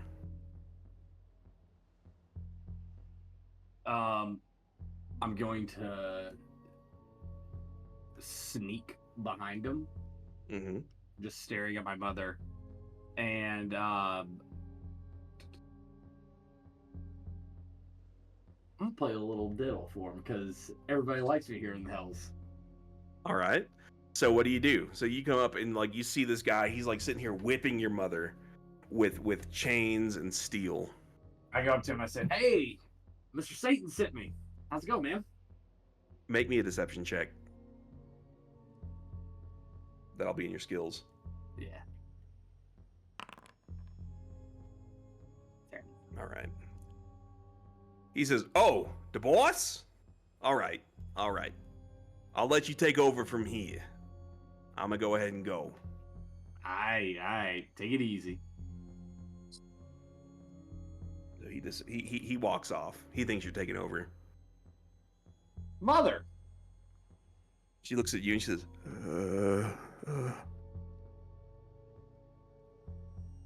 Been a while. Johnny? Johnny, is that you? Yeah, it's me. By the gods.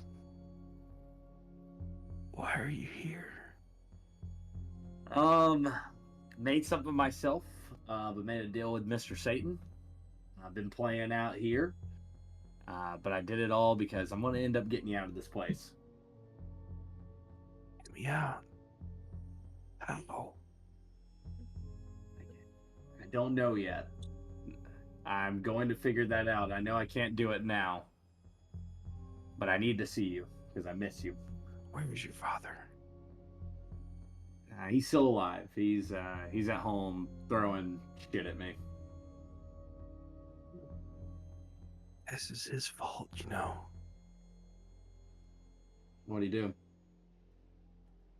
You don't know? He didn't tell you? No.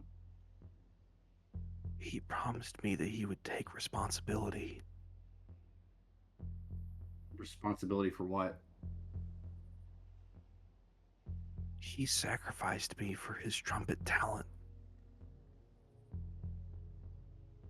I look down and I'm balling my fists, getting really angry, but I don't want to be too loud to alert anybody. So I just stay quiet and temperament and go, when did this happen? Long before you were born. He told me as I was taken that it was all for the betterment of the family. I see. He was too much of a coward to even make a deal that would only affect him and nobody else.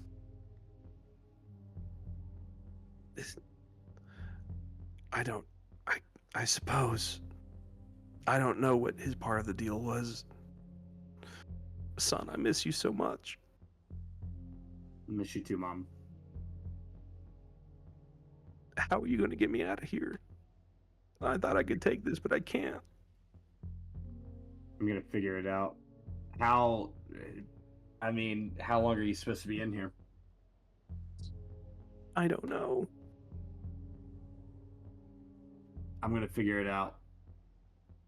I'm gonna figure out who he made a deal. Wait, hold on. Do I know who my dad made a deal with, or I don't know that? You don't. You currently don't know. You could ask. Who was his devil he made a deal with? He told me it was Dr. Beelzebub. You recognize that Dr. Beelzebub is the guy that Mr. Satan said that he was going to sell you to if you didn't make your quota. Dr. Beelzebub, Dr. B. All right. Okay. That helps me out figure one way of getting you out of here.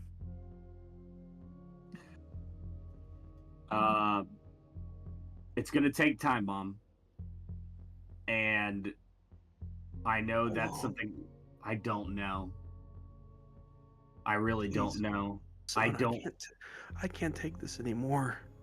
They torture me every day. Every day they take out my liver, and then I wake up and my liver is right back, and they take it out again. I'm going to secretly cast a Song of Rest to her, just to give her some healing. All right, so that sounds a little bit of something like, and it does nothing for her.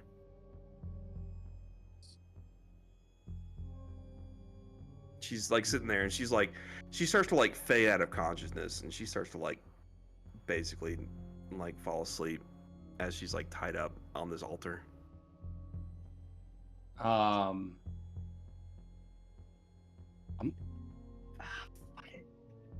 Oh, it's a memory, so this has already happened. So I can make it whatever I want. All right, I'm gonna grab her. So you grab her, and like you try to take her away, but like these chains, they start to burn her wrists and ankles as you take her away. She goes, ah, ah. I put her back, and I whip out my gun and I shoot the chains. It ricochets back, and it actually hits you. You take like 10 damage. All right. I'm gonna figure this out. It sounds like I'm gonna have to kill Dr. B. Or make a deal with him myself. I can't take this anymore. I'm so sorry to burden you in this way, son. But I can't take this anymore.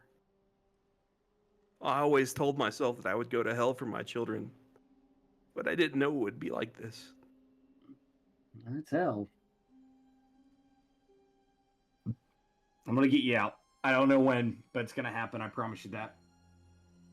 Please, son. Thank you. I give her a big hug. I love you so much, and I always will, no matter what. I take out a secret Zen, and I hand it to her. I said, "Take this." You put it in her lip, and she says, "Spearmint. That feels better."